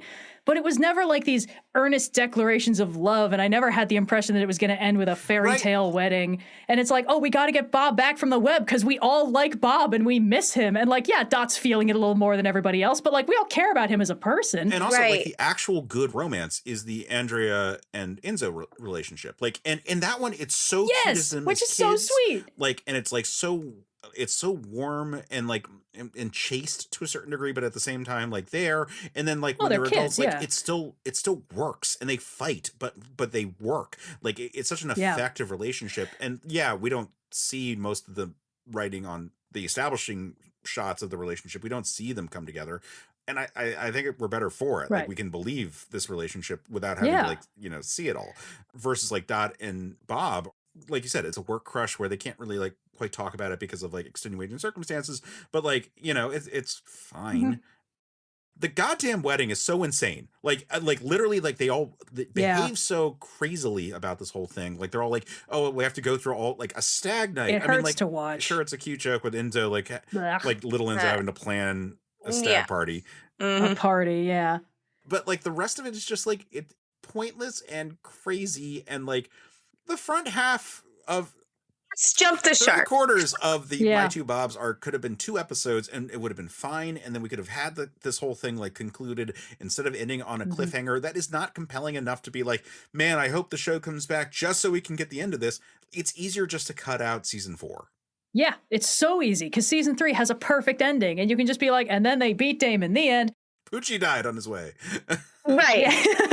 Yeah, she tripped, or Hex got bored and just killed her one day. It's fine. But like what bugs me about this is they are intentionally highlighting how unfair this whole situation is to Glitch Bob. Like they're really driving home. Like we're sympathetic to him from basically minute 1 of season 4, intentionally so. And they're intercutting the shots of the wedding preparation and everyone else having a good time with him, like, dying on the operating table. Yeah. It's like, okay, so they're doing this on purpose, but, like, this only works. This only happens this way if everybody else gets their brains cranked down to a, like, there's an episode in season 1 where the clock speed of the system gets slowed down and everyone gets stupid, and it's called Enzo the Smart, and it kind of feels like that's what we're watching again. It's so weird. Such a weird It's a textbook idiot plot. It wouldn't happen if everyone in the series wasn't suddenly acting like an idiot. And it's worst for Dot. Like, she kind of gets a little bit character assassinated in the first half of season 4 because suddenly her only motivation is like, one of these nulls is my dad. Let's figure out how to let him talk. And like nothing else matters to her. And because she keeps being dismissive of everybody else, that makes Matrix and Mouse run off on an ill-conceived plan to single-handedly assassinate a supervirus that's controlling an entire system of warriors. It's fine. That part I understand them being stupid about. That's in character for them, but it's not in character for Dot to let that happen. Right. And then as soon as this one happens, like every thought in Dot's head that isn't about which of these two nearly identical boys do I want to put my mouth on, then she stops thinking about absolutely anything else, and everyone else in the show starts enabling her. And it's just really, it makes her like just really, really deeply unlikable. And it's hard for me to like accept that because I like her so much in season 3. And watching season 4 always puts me in a bad mood because it's like the characters I love are nowhere to be seen, and these ghouls wearing their faces are making them look bad. Yeah, it's really like it's also so weird. I feel like almost that whole episode where people are like, who are you choosing? Who are you going to choose? Who are you going to choose? Feels like a wasted episode to me. Like I literally felt like, oh, this is a weird waste of time. Like I don't understand why this is happening. I also didn't understand why people were like not more suspicious. Like I was like, so this guy comes out of the void and like one person, I don't even remember who it was like, are we sure he's really Bob? Right? Like I think it was Glitch Bob. It was like, are we Hondo P? That's me. Like, you know, and then like everyone's like, of course he is. He looks exactly like him. He even sounds like him. Of course. Like I'm like, what? Because it's like so weird that we don't see any of the scenes of them being like, no, it's definitely Bob. Like all the tests that they would have to run on him. Yeah, nothing. Like also, like, this Bob is bad at games. I feel like that's a huge red flag. He doesn't really help at all at any of these cases. Like, I mean, it's kind of cute when he's like, hey, Matrix, you're a renegade. You should cheat at this game. It's like, that's funny. But also, I remember season 1 and 2, and Bob is consistently really good at games. Yeah. That's his whole fucking deal. Right, and no one is suspicious. No one is suspicious. It's so strange. Question, did either of you watch Farscape? Yes. I've been catching a few episodes of it. It's on one of the Pluto TV channels I watch sometimes. Are you familiar with like the later season development with Crichton? Yes. No. This is a minor spoiler. Feel free to tell me. I don't care. So Crichton gets duplicated and then like goes off on 2 different ships. And so when things happen and the crew all comes back together, like the relationship of people with the different Crichtons is weird because they have all this like shared history with like one Crichton but not the other. Right. It feels like everyone should be like kind of going off of the fact that they have the history with Glitch Bob, but instead they go the other way, which makes less sense. And it plays to this whole thing of, again, the 3 episodes that lead into this whole arc of My Two Bobs should have been 2. And it's just way too much time spent on this. Like, for example, the Pokemon game is too fucking long. Also, it looks really ugly. You cut it, you lose nothing. Like, you could have cut a lot of it. You could, basically, if you cut from the point where he beats the original 3 that pop out, and it's like, he's got 150, and then you don't cut back to them until it's like, that was a lot. Jesus Christ. Like, would have been fine. Computer Jesus. Like, you cut back to, like, the game over thing, and it's like, we did it, Enzo. That was great. I can't believe you cheated. That was a good... It's a spot where actually tell, not show would have worked better. Yeah, that would have been funny. Yeah. It's a noodle incident. Exactly. And the show's really good with noodle incidents. Matrix and Andrea's entire shared backstory in the games is a noodle incident, and we never see it, and that's correct.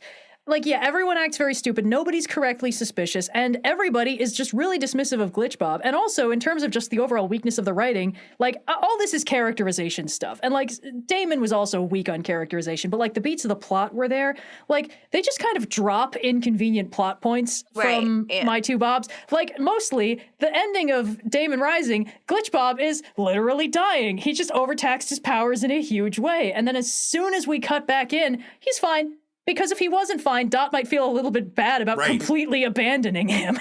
Like, that's the only reason that suddenly his, like, life-threatening fusion condition is no longer at all a problem. And he just wants to unfuse from Glitch so that Dot thinks he's pretty again. And it's just like... Yeah, it's so weird. I don't want to go too far into some of my notes on this one because, like, this is getting into pitch territory for, like, things I would do. Well, we should maybe... go on commercial break and then come back and pitch. I think maybe we're ready Yay. because I think we're ready to build the pitch. Yeah, I think so. There might still be some complaining in it, if that's okay. Oh, absolutely. Yay. No, I guess that's suffice gonna it happen. to say, the My Two Bobs arc has like moments that are good, as with all the things in season 4, but for the most part is just disappointing and causes us to seethe with rage, I believe is the term that Red used. That was what I was going with. Yeah, when I started rewatching season 4, I was like, I've only watched this once because the first time I watched through it, I was so disappointed and angry, I never wanted to touch it again. But I have to rewatch it as research, so we're just gonna do it.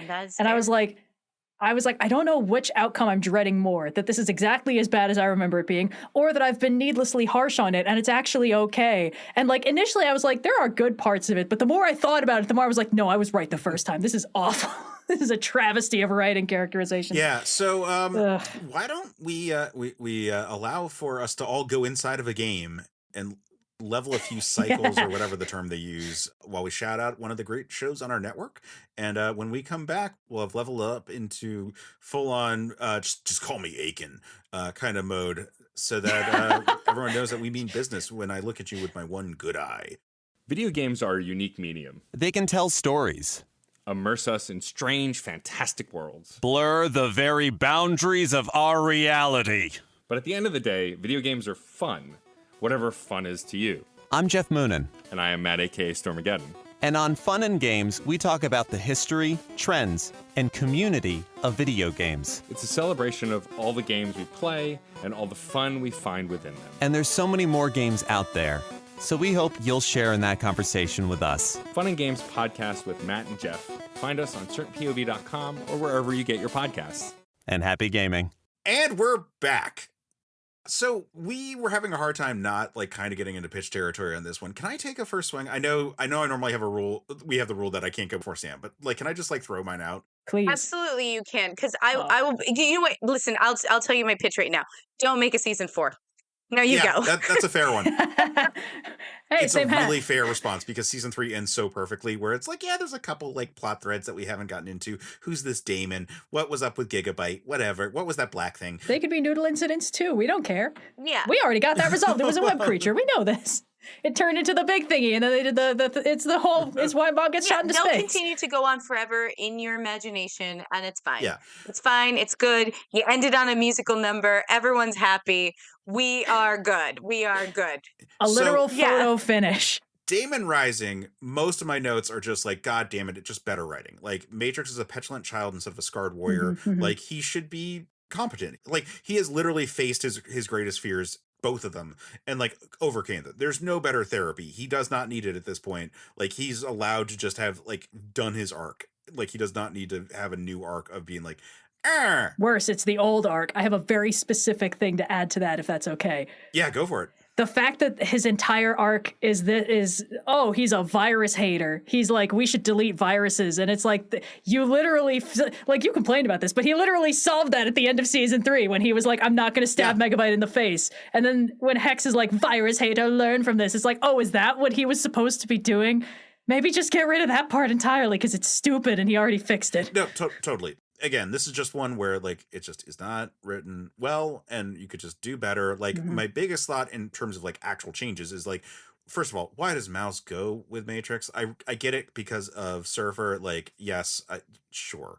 Nah. But if she gets possessed and like they know they're going up against a possessing kind of force, like, then the one thing they had going for them, which was that mainframe had really good The coding, firewall. is gone. And like, I feel like she should have been like trying to be harder to easily capture with that one. Yeah, if she'd stayed behind the fireball, Damon's entire plan like- fails. She's the Y2K bug. If she's not in place on Y2K, it doesn't work.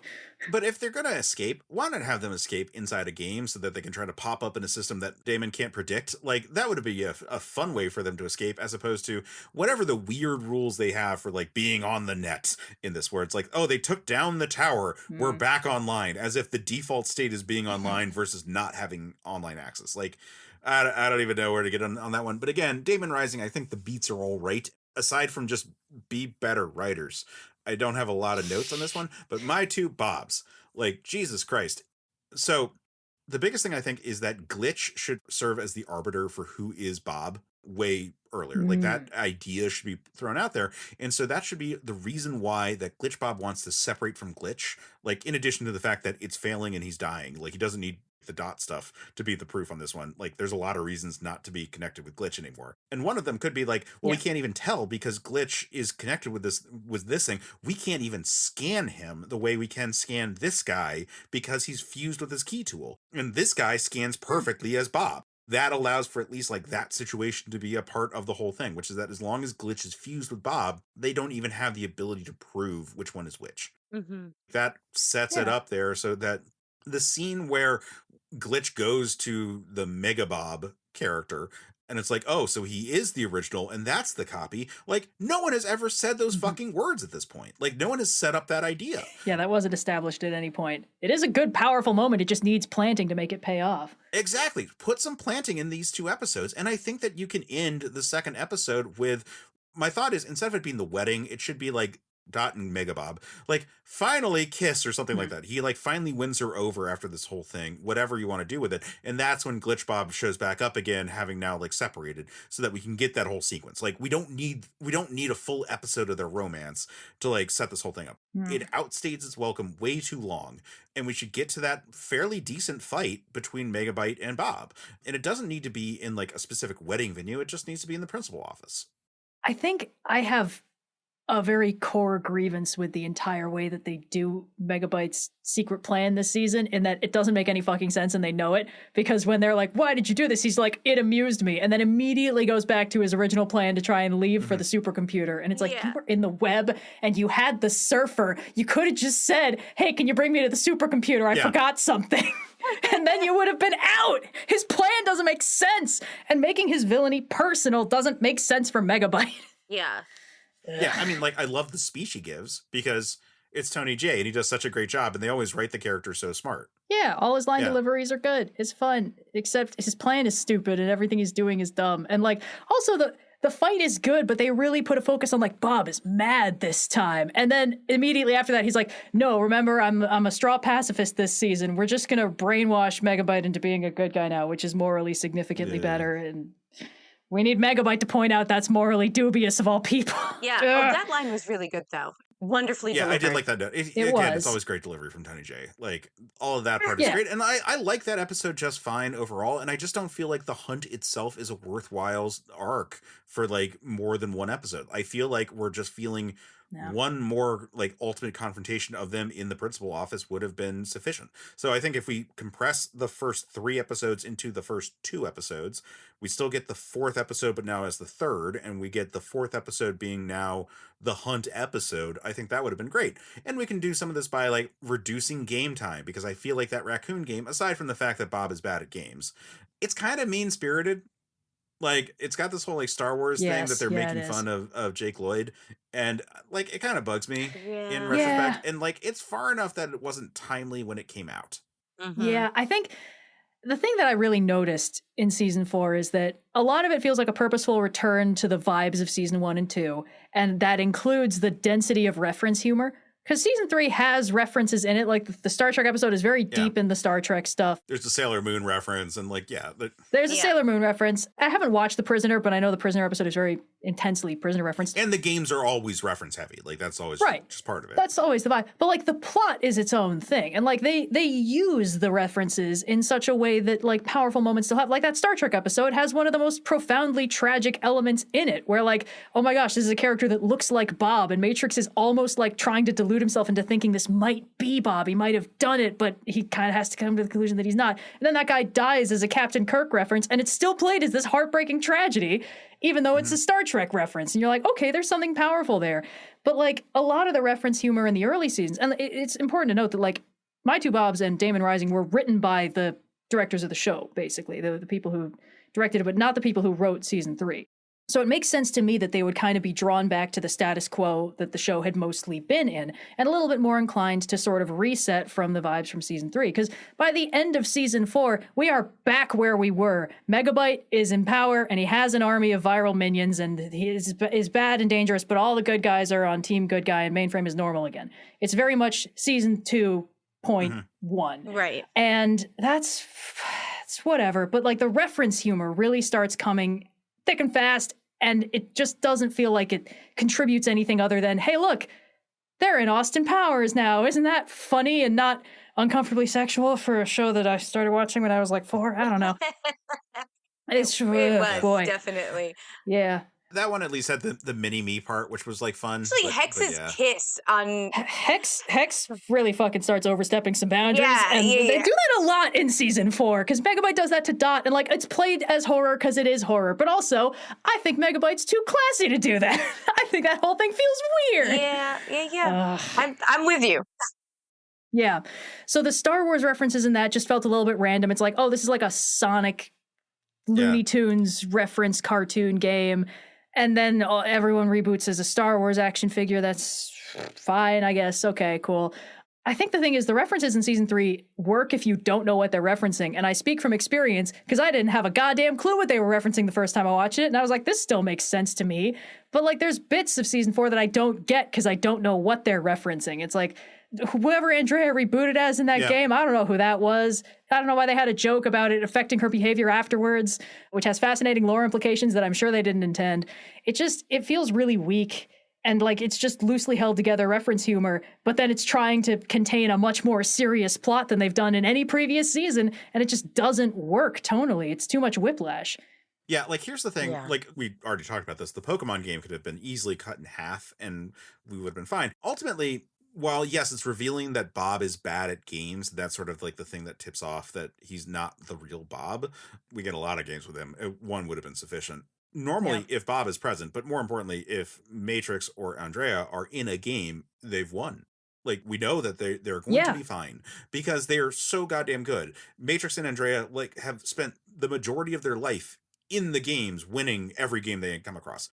In Daemon Rising, they have one point that's wrong. They actually contradict their own lore, where they say you have to go and lose a game so that you can go away. It's not actually if you lose or not. It's if you're in game sprite mode or not. Yeah, that's not true. If you stay with the game. So like he could have just gone and won and it would have been fine. It's that he was not in game sprite mode, and you can't lose and not be game sprite mode. That's the bigger part of it all. Yeah. So every time that Matrix or Andrea are in a game, it should be for some sort of big thematic or emotional reasons for the characters and not for plot driven ones. And for the most part, these games are too long. We don't need all this time. We could have easily accomplished all of this way faster because they're there and we know that they're going to win. That's what they do. And so we could have shaved off time that way so that you get episode 1 where it's like, which Bob is real? We actually see the tests. We get episode 2, Bob has messed himself up trying to free himself from Glitch because part of that is like the final arbitration of this whole thing. And we still get the whole sequence returning the key tools to the Guardians. Side note, I think it's really fucking funny that, so I don't know if this is the actual proper spelling for it, but in the subtitles, Copeland, Turbo's key tool, is spelled just Copland, so it's just Copland, which Guardians, supercomputer. Yeah, I mean, from a movie reference kind of situation, like, okay, well, that's funny. That was the Stallone one, right? Like, all right, I don't know. Either way, it's like, yeah, they're fucking co-ops, and it's fun to take the piss out of them sometimes on this whole one. But yeah, like, again, there wasn't enough runway for like a full arc after this, or for like a big thing. Like the end of season 2 where Bob is like lost in the web. That's a huge fucking like cliffhanger on that one. Yeah. That's a nightmare scenario. End of the first chunk of season 3 where we think that Enzo dies. That's a big fucking cliffhanger. This one's not that big a cliffhanger. This one's a continued next time cliffhanger. This is a bad guy they've already beaten twice. Right? Yeah. Once previously in this very season. Like, I could sure believe that like Megabyte is way stronger than he was before, and so he's able to toss stuff around. But I kind of actually need to see like the metrics on this one. He just like tosses Matrix away, and like Matrix doesn't get up and like hit him again, which is ridiculously out of character. all kinds of out of character, but like also like really out of character in terms of the power scale. Like Matrix is uniquely like a big bruiser of a hero. It's rare that we get series where we get quite the same dynamic where Megabyte is such a big bruiser and still a bigger bruiser than like it'd be like a Hulk versus Juggernaut kind of like one-on-one kind of thing. The thing is, they can do that. They did that in the season 3 fight, and it was really good. Like, I don't need to see the same like the fight relitigated, but what I'm saying is that like it is weird that we are not seeing that Matrix is a credible threat against Megabyte. Well, that's because there's a rather telling line of dialogue in that episode where Matrix turns to Bob and says, "Okay, Bob, this is your show now. What do we do?" And it's like, that felt like the writer's room was like, yeah, get out of here, you big dumb idiot. This is Bob's show now. And we made this Bob tough so he can tank getting smashed headfirst through 3 pillars by Megabyte. So you're right, the power scaling is completely wrong. Like, the church fight is spectacular to look at, but then you're like, this is Bob. It doesn't make sense that he can do that. Like, again, he's more Green Lantern than he was before, but, like, it doesn't make sense. No, it doesn't make sense. And that's what frustrates me about this, is that this previously, especially season 3, the writing is all so character driven. Yeah. And, like, there's a solid plot timeline of events that the characters are going to have to react to or figure out how to get out of. But the character writing is rock solid, very granularly, like down to individual lines of dialogue. It all feels completely correct. And you can trace everybody's arc out. And then as soon as you get to Daemon Rising, that all goes out the window as soon as it becomes clear that, like, everybody's out of character. Like, they're not even, like, Matrix is the most obvious because we just spent a whole season in his head and now he's just completely, like, just a caricature of his former self. But, like, this version of Bob is also weirdly stupid and, like, focusing on things that don't make sense for him. Like, he has a consistent arc in Daemon Rising, which is he knows his powers are killing him, and he knows if Dot knows that, she'll make him stop using them, so he's not going to tell her. That's like the one thing that's happening with him in that season. And it's a thing. It kind of makes sense, especially in season 2. Bob has a little bit of a twist of like, oh boy, an opportunity to sacrifice myself for the good of Mainframe. Don't mind if I do. He does it like 4 times. So, like, I get it. But it's layered in this characterization of him that feels like a retcon that they're trying to sort of slide into place. Yeah. And it doesn't line up with how he acted in season 3. His season 3 version is not really the same character he was in season 1 and 2 because we're seeing the show from a different angle. You know, he's not really the main character anymore. He's been haunting the narrative for a while. And when he comes back, he's almost this like mythical figure. Sam, I liked when you compared him to Odysseus because that really is kind of the vibe. And Matrix says it overtly to Andrea, like, now that Bob's here, I just know everything's going to be okay. Like, Bob is the character that allows the story to go well. Yeah. And that's how he is in season 3. He doesn't really need to, like, physically do a whole bunch. And everything he does is in character. He's still a goofball. He still doesn't know what the fuck to do with his hands when he's talking to Dot. It's very funny and cute. But, like, you know, most of the time he's just kind of playing a foundational role in the narrative. And just about the one thing he does that's very, like, oh, that was a really cool in-character moment for Bob, is when he figures out how to do the system crash thing. And he's like, okay, I don't like this plan and I don't want to do it, but I think we have to do it. And again, I mentioned Bob is a trickster hero. And this is the only time we see him use that on his allies because it's like him and Matrix both are like guardians. So it's like, oh, we got to get in that game and stop it. And he's like, but we shouldn't, but we're not going to do that. And he stalls Matrix just long enough to let the GameCube land. And it's clear that he's not being insincere. He's not lying, but everything he's doing has a second meaning to it because he's like, I just need to do the puppy dog eyes for like a couple more nanos and then we'll be home free. Yeah. And it's a good in-character moment for him. Like, Bob is the kind of like trickster paragon that can surprise you with a plan that makes sense. And none of that comes through in season 4 because the character writing isn't good enough to support a character with that level of complexity. Yeah. I mean, he mostly feels lost season 4. Like a majority of time. Like, he just seems so bumbling lost. Like, yeah, exactly. Like, he doesn't have a purpose it's anymore. Really interesting. There's like very few moments where he seems like himself from the past. Like, it just... And listen, he's been through trauma. So, like, maybe, like, if the writing was better, Lost could work. Lost can work. Like, what happens when you come back to a place where you're not really the same person? That could work with better writing. That's not what we have here. Yeah. Or they could live up to that thread they briefly established with Matrix that then goes nowhere when he's having that exact arc because like he's doing these incredibly dangerous training exercises and Andrea's like, what do you do? It's like the only good characterization moment he has. It's a return to form in season 3 when everyone who talks about Matrix makes it clear that he's insane and the scariest person in the room. And he hasn't gotten that treatment at all in this season thus far, where he's just a big dumb idiot who usually causes more problems than he solves. That moment where it's like, oh, he's terrifying, actually. And, like, he's got nothing to do. There's no more bad guys to fight. There's no GameCubes in town, so it's just him training with the local Binome cops. And that's decent. And they kind of plant that, like, he doesn't know how to stop fighting and he doesn't know how to relax. And there's this moment of open glee on his face when a GameCube starts dropping. And it's like, okay, this is an arc that could go somewhere, and then they never use it again. Nope. And it makes sense too. I love the line. She's like, live ammo, really? It's like, it's so funny. I think the part I liked about that the most was when the Binom was cop. I almost hit him that one. It's like, oh, good. Do you remember what he threatened to do to us the last time we tried not to hit him? Yeah. I do really like that he wrote Damon's name on the bullet. Like, that was pretty funny. It was funny, but like very unserious, I think. It's like a caricature of what a badass would do. I don't know. I didn't like any of Matrix's characterization in the Daemon arc, except for the one moment, which still feels like a fundamental misunderstanding of his character, where Enzo makes him snap out of Daemon's brainwashing by telling him to use his hate. So that I'm torn about that scene because like it is great that he is the one person who breaks Daemon's control, and I think that's really cool. And I like that the reactivation of the Guardian Code allows him to overcome it, because I do like that the Guardian Code is this weird MacGuffin for some of their immunities. Like it feels very Paladin-esque in a way that I find appealing. Yeah. And that happens early in season 1, even. Yeah, like the weird virus that turns mold to stone, the Medusa virus. The Medusa bug, like, I like that. I think that's kind of cool. And Matrix having that as part of him, even if it's a thing that he tries to suppress, is a nice element there. Mm-hmm. But yeah, like he, the scene itself is like, use your hate, let it come for me. Yeah.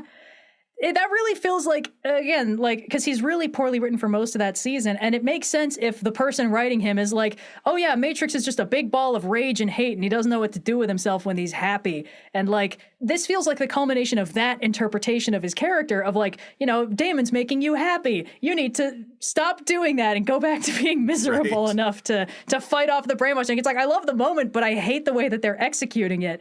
And then after that, he just goes back to being exactly the same as he was before. And, right on the heels of season 3, it's a very unflattering portrayal of his potential complexity. Yeah, flanderized is a good word for this whole season. Yeah. And that's the problem with the season. Yeah. Not even the fact that it ends on a cliffhanger, because like I could live with a cliffhanger if I had to. Mm-hmm. Just in that, it'd be like, man, that's a bummer, but it would be like, God, that would be cool. Like for years, I lived on having never seen the last episode of Ronin Warriors, which unfortunately I eventually saw the last episode of Ronin Warriors, which like it's fine. It's just it wasn't as good as the one that I'd built up in my head, because it like looked like everyone's coming together for this one. Like I can live with a cliffhanger and having built it up in my head, and like then like Tony J dies, and like we're not going to get that final stand of Megabyte, and like these are all bummers.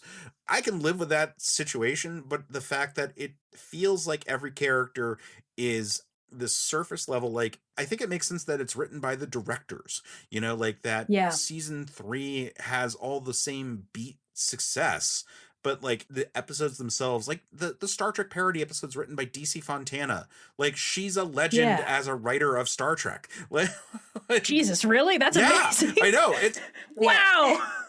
They really pulled out all the stops for that one. Exactly. Like the beats are right. And then like the character stuff is written so well. In season 4, the beats are fine. Yeah. If it's only 8 episodes, don't have the cliffhanger. Just accept that you're canceled. It's fine. Like in that scenario, but I get it. You're trying to like fight for your funding. The fact that it wasn't released normally was also a big part of it, because like I never saw it on TV. I bought the DVD to watch it because I wanted to watch Reboot. Mm-hmm. It's not like season 3 where it like eventually was on Toonami. Like eventually it was on Toonami, but like long after it had been canceled. Yeah. That was a bummer there as well. This was always going to fail because it doesn't get resolved. But the fact that it's not a satisfying period in this arc, after like season 2 of Reboot's pretty good. Like season 1 is rough. Season 2 is pretty good. And season 3 is, I keep using the word perfect because it's fucking perfect. But it is. Yeah. I think like season 1 to me is tolerable with some surprising highlights. Yes. Like it gets good shockingly quick, because we just mentioned the Medusa bug episode. That's episode 4. And it gives us, the characters are in a completely like apocalyptic scenario, and Bob needs to deal with, if he doesn't manage to find a way to trick Hex into undoing her thing, Mainframe is just fully doomed. Like episode 4, that's the stakes we're dealing with. And they do a good job of like being like, Hexadecimal's the most dangerous fucking thing in this entire system. She just chooses not to be a problem most of the time. And then it's a lot more like kind of dumb things and kind of like weak character writing. And then Crimson Binom shows up, and it's like, that's fundamentally deeply important, and there's really good bits in it. And then season 2 starts off a little bit weak, but as soon as we get to like Andrea, I think her appearance is when it really starts just being consistently good. You stop being able to skip episodes after Andrea shows up. And then season 3 is a perfect season of television, and then season 4 is aggressively not. And it's For me, it's like it's almost personal because I spent years being like, man, I love Reboot season 3. I want to see the first 2 seasons, and you tell me there's more Reboot? No fucking way! And I watched through it, and I was like, this makes me feel really bad, and retroactively, it's making me I have to fight to remember why I liked season 3 so much. I didn't think anything could make that happen, and it's just because all these characters are like the way that Bob is characterized in season 4, I don't know why they went to all that trouble to get him back in season 3. Yep. You know? And like his reappearance in season 3 is one of the most perfect scenes in season 3 because as soon as he shows up with his mask on and the musical sting plays, you're like, oh, that's Bob, isn't it? That's gotta be Bob for sure. And like it quickly becomes clear, like, yeah, that's Bob. As soon as Glitch goes to him, it's like, great, we found Bob, good news. Then the only remaining question for the scene is he still hot? Because they're like, we were just fighting degraded sprites and they're all super ugly looking, but like Bob's wearing a mask, but is he still handsome? Tell me he's still handsome. And like, I know they did that on purpose because when he takes off the mask and we see him from behind, everyone briefly reacts in horror and then he turns to face the camera and good news, he's still handsome. And they're like, oh, thank goodness, he's still fine. Not handsome enough to get married, though. Dot has terrible taste. Still bitter. Go on. Yeah, but like that's what I like about that scene is that like we figure out so quickly like that's got to be Bob, but like we almost don't want to believe it because we've been waiting. He's been gone only 10 episodes, but they've been 10 really long episodes. The amount that he's been haunting the narrative really makes this moment feel as profound as it is. Like if this were just a character that they'd found, it's like, okay, whatever, cool. But like they've been through so much and this was the entire point and he's there. He finds them. He even saves them a little bit. And like that really sets the tone because it's like Bob is the hero in this story. When he shows up, you become able to win. Even if he's not in the final battle, you can win because you got Bob back. And then none of that comes through in season 4. He comes across, and this is purposeful, like the writers are very intentionally making him feel like he's out of place, like he feels like a burden. He's constantly questioning, you know, his place in these people's lives. And the other characters are giving him absolutely nothing to work with because they're all just basically acting like he's redundant and unimportant. And it doesn't make sense for them to all default to that. The character assassination thing, everyone just starts acting like a dick to this character that we spent an entire season fixated on finding and saving and recognizing the intrinsic value of. And it's a pivot of characterization that doesn't make sense. They could have sold me only on Dot having a maladaptive coping mechanism to everything suddenly going back to normal, but she still needs to remember what happened every time she looks at Bob. Like, that explanation kind of flies. It doesn't fly for everybody else in the show. No. And it only kind of flies with Dot. She's, I think, too smart to fall for that. Yeah, and it's weird because they should be trauma bonded at this point, right? Like, we went through so much. They've been fucking through it. Yeah, it's wild. It's insane. Like, season 4, they all behave like they're insane.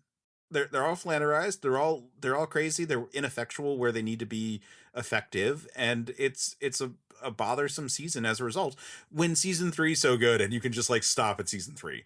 So like, we have notes here about like how it should be better, and unfortunately, the nature of the show is just like what if, as opposed to like how could it be? Yeah. God, until I get like that flux capacitor like sent to my house, like one, like then the show becomes like truly the great thing where we're actually like changing history. But as it is, we have speculated on how the show could have been better, but like it wasn't. And like honestly, if you're watching it, like watch it, but it's like watch it with a grain of salt because there's a couple of good scenes in there, and at least you like know what happens with Daemon and like blah blah blah. But like season 3 is really where the show ends.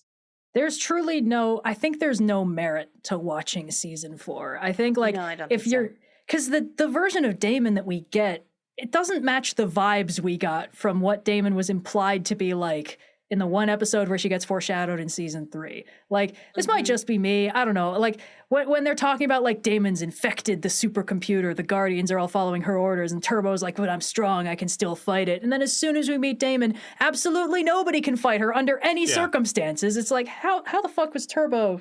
whatever. And they kind of try to retcon it a little bit. I think it's a retcon because Turbo at one point is like, oh, blame Daemon. She sent that web creature to mainframe. And it's like, I don't think she did. I think that was just a weird thing that happened. And then you came up with a cool idea for if you got another season and you just peppered it in. Like, secretly a bigger bad guy was responsible for this weird thing that happened. it's at least different. I enjoy that. It's kind of funny when it's a Canadian group doing like a French Canadian like supervillain. Oh yeah, I was wondering why she was French. that's true. It's fun, and like the hexadecimal Daemon fight itself is rewarding up until it like just stops. Because Daemon is, by her nature, she's the kind of villain that you can't stop. It's like Infinity War Thanos. Like, there's no universe where he doesn't get all the stones and do the snap, because that's what the entire thing is building towards. There's no universe where Daemon doesn't fulfill her function. And the fact that her function includes a countdown where they can stop it is, like, just convenient for the good guys. One of the only good moments of that season, though, is when that guy's counting down in binary, and his last word is, oh. Yeah. Like, he realizes in that moment what's about to happen. Like, that's there's good bits. Speaking of voice actors, same voice actor as Rhinox, and I could not fucking stop paying attention to that part. Huh. I didn't notice that. That's fun. Yeah. Anyway, so really, the true Another Pass is just stop at season 3. But if you're really curious, you can watch it. Just like keep yourself emotionally prepared. That like season 3 is perfect, and season 4 is, as you said, aggressively trying not to be perfect. You can always do what I do as a palate cleanser and just watch the back half of season 2 and then all of season 3 in one go. And it gives you the perfect reboot experience. Just enough of like the episodic slice of life status quo stuff that you sort of get the vibe. And then all of the season 3, the status quo will not protect you stuff that's so good. Man, that was... I needed that. I like for Reboot is a series that will like pop up in my heart every now and then, and I just need to talk to someone about it. And Red, thank you for coming on. Thank you for being a vocal person about Reboot in the world, and for talking about it on your podcast, because it awakens things within me where I'm like, I just need to talk about that cool fucking gold eye that like rotates and has an M inside of it. Like, it's so fucking cool. Everything about Matrix is so fucking Everything cool. about He was Matrix. precision designed to be cool. So Red, thank you for coming on this show. Thank you for giving me an outlet, because I've talked about this to my friends, but like it's at the level of like when I was rewatching it, I mentioned to Blue that I was rewatching it, and I was like, oh, you'd like this episode. The viruses get like a Venom suit redesign. And I sent him a picture, and he recognized the villain, and I was like, oh my God, you were paying attention. Oh my God, you remembered that one is hexadecimal. Oh, I'm so touched. Like, that's where the black and white color scheme is so fucking scary looking. We never talked about it because it's season 2. He's not beating the Venom allegations. And the fact that the web creature gives them a tongue, like, that's fucked. That's not a thing that they should have. God, it's so... Anyway. The amount to which I restrain this in my daily life to avoid just dumping it on people who didn't ask for it. So it was very nice to have the outlet, and I really appreciate it. I feel like I still have like another 2 hours of grievances in me, but we don't need to get into that. But I think we should call it here. Probably not, no. We didn't even get into the fanfic zone of like, but what if they took these threads they did and then they did them good, actually? Which the fanfic actually has gotten pretty extensive. Like, there was a full-on fan-written, fan-drawn webcomic series. And by that, I don't mean like a fan or two. I mean like pages were all like kind of assembled together by fans. It was like semi-official, right, too. Yeah. There was... I remember I read through it once. It had the same problem I have with like the Firefly comics, because they're all post Serenity, and I don't really like a lot of the things they do in Serenity, so they have to make do with half the cast. Well, yeah, it's like a big time jump after the hunt, because they didn't want to like fully like spoil it kind of thing. And like, yeah, they just decided to have it be like they lost the hunt and now they're kind of refugees in the web or something, the net. And look, we gave Matrix a little tiny key tool. Isn't that cute? I don't know. It's been a really long time since I read it, and I was mostly just like, this is no season 3, so I gave up. Basically. Anyway. So Sam, I want to thank you for trusting me when I insisted that we talk about not one but 2 made-for-TV movies that were really just a secret extra season of a show that you had never watched. Yeah. You owe me. No. That's fair. No, it's fine. I did enjoy season 3. I enjoyed it. Season 4 is a clusterfuck, and I will never do it again. Never. That's the right move. Hopefully neither will I. But hopefully, like, us proselytizing season 3 is sufficient here to like have earned some goodwill on this one, because I have cornered people so many times and be like, yeah, do you remember that really weird CGI show from when we were like just a little too old for like watching it, but like we were still watching like Red Season Ninja Turtles that were on at the same time, so like we would like tune in for an episode here or there. like it's season 3. It's so cool. Like it like Enzo, the little guy, is like, he grows up, he's violent, man. Like Vin Macri, who composed the theme to the show. Like, I did that to him in college. Like, when I and he borrowed the DVDs because of my recommendation and like got into it as a result. Like I am so happy to have these moments. And oh my God, if you're listening to this episode, if you're here and we are 2 hours into this episode and you are okay with it and you haven't watched it, go fucking watch season 3 of Reboot. Yeah, honestly, you know what? I'm a firm advocate for the idea that season 3 hits better when you have the context of season 1 and 2. But if it's what it takes, I would advocate for starting with season 3 when it starts looking really good. And then when you get curious about what the fuck they're talking about, you'll already have sunk cost your way into getting okay with how it looks when you go back to season 2. Yeah, I mean, I guess you could start with Andrea in season 2. Like, that's probably a pretty good starting point for the whole thing. You know what? You could even just do the last 3 episodes of season 2 just to get yourself like a jumping point. Because, like, I basically did the last. It amuse-bouche. Exactly. I actually did like the last 5 episodes of season 2. I watched like one of those, like, hey, this is what I thought, blah, blah, blah. This is what happens. And then I was just like, okay, let me do that so I can jump into season 3. Mhm. And it wasn't too bad because season 2 is more of a slice of life. It's not as, I mean, there's like points, but it's more, you can watch episode by episode. Yeah. It's not like, and there is the big thing that happens at the end of season 2 to lead into season 3. And it'll give you enough of a feel for like how Bob kind of takes care of his world, because him going away really is the cornerstone of what sets everything into motion, right? He's the rock rolling, just Yeah. taking him out of that, like sending basically Odysseus not coming back from a Mhm. war is going to put the home into chaos. So I would say if you're interested and you want to, it is free with commercials if you have Amazon with free. So you can go ahead and you can go and watch it. You don't have to pay for this. Although the commercials are very jarring when diaper commercials come out. But in to the be fair, middle of- originally like a broadcast TV show, so like commercials kind of fit Right. also. You're watching it the way it was meant to be, but it would have been toy commercials. It was really weird. I was getting a lot of like, older people commercials. But I would say, yeah, pick a point towards the end of season 2, then you at least get that like and then you can really enjoy season 3. And then Yeah, that's it. And That's guys, it. that's like season 3 is That's only it. 16 episodes. You're going to be fine. It's Yeah. You'll live. low commitment, Yeah. but a really good season. And yes. Yeah, and the whole thing is on Shout Factory. They have like a site which has like a little archive. So that's how I rewatched it this time okay. around. It also does ads, but if you watch it in browser, no, it doesn't. Anyway, Right. Heard. right. Or just like have all the DVD sets. Like I have both the Just also have individual all the DVD releases sets. of season 3 and 4. I also have like the bound edition that they like came out with. Whoa. Just because I like Okay, Yeah. well, like the show. Yeah. I'm like, yeah, no, I'll Mhm. rebuy I season get 3 it, I get again it. and again and again.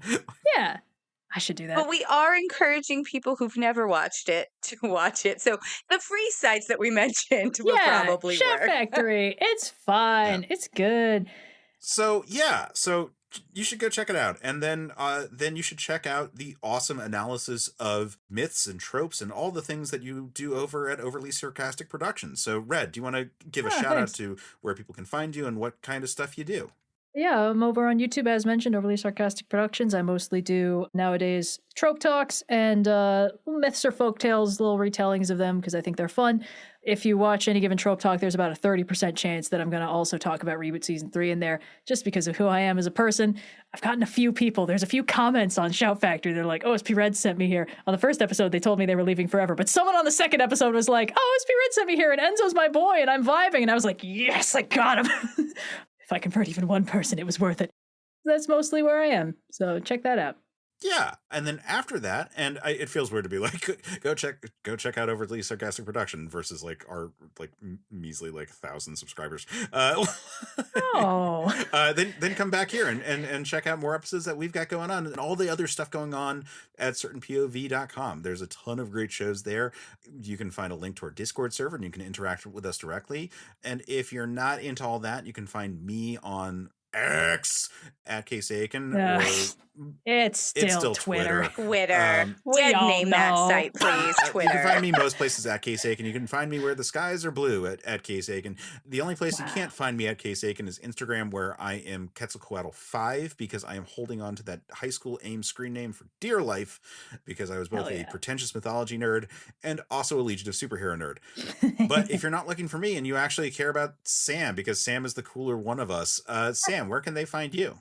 Nowhere. I'm in game. Like, I'm too busy. I'm fighting to You could say that you live in the games. I come from the games. I'm in the games. Live in the games. Yeah, I come from the games. I live in the games. I live for the games. And so, no, if you have anything to say to me or about me, or you hated anything that I said tonight, although I don't know why you would, because you definitely should agree with me that season 4 should not have been made. And if you can disagree, complain I guess you have directly- no choice but to watch all of it to judge. And you need the previous seasons also for context. Otherwise you can't Definitely have an informed but opinion. you can actually just refer back to the plugs that Case gave and just find him and complain directly to him. Totally fair. Yeah, so yeah.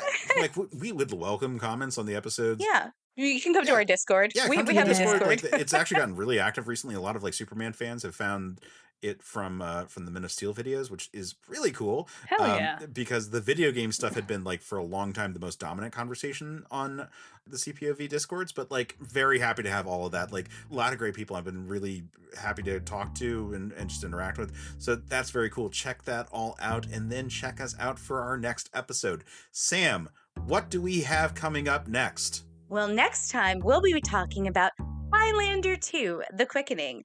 But until then, if you enjoyed this, pass it on. Thanks for listening to Certain Point of View's Another Pass podcast. Don't miss an episode. Just subscribe and review the show on iTunes. Just go to certainpov.com. Another Pass is a Certain POV production. Our hosts are Sam Elisea and Case Aiken. The show is edited by Jeff Moonen. Our logo and episode art is by Case Aiken. Our intro theme is by Vin Macri, and our outro theme is by Matt Brogan. CPOV. CertainPOV.com.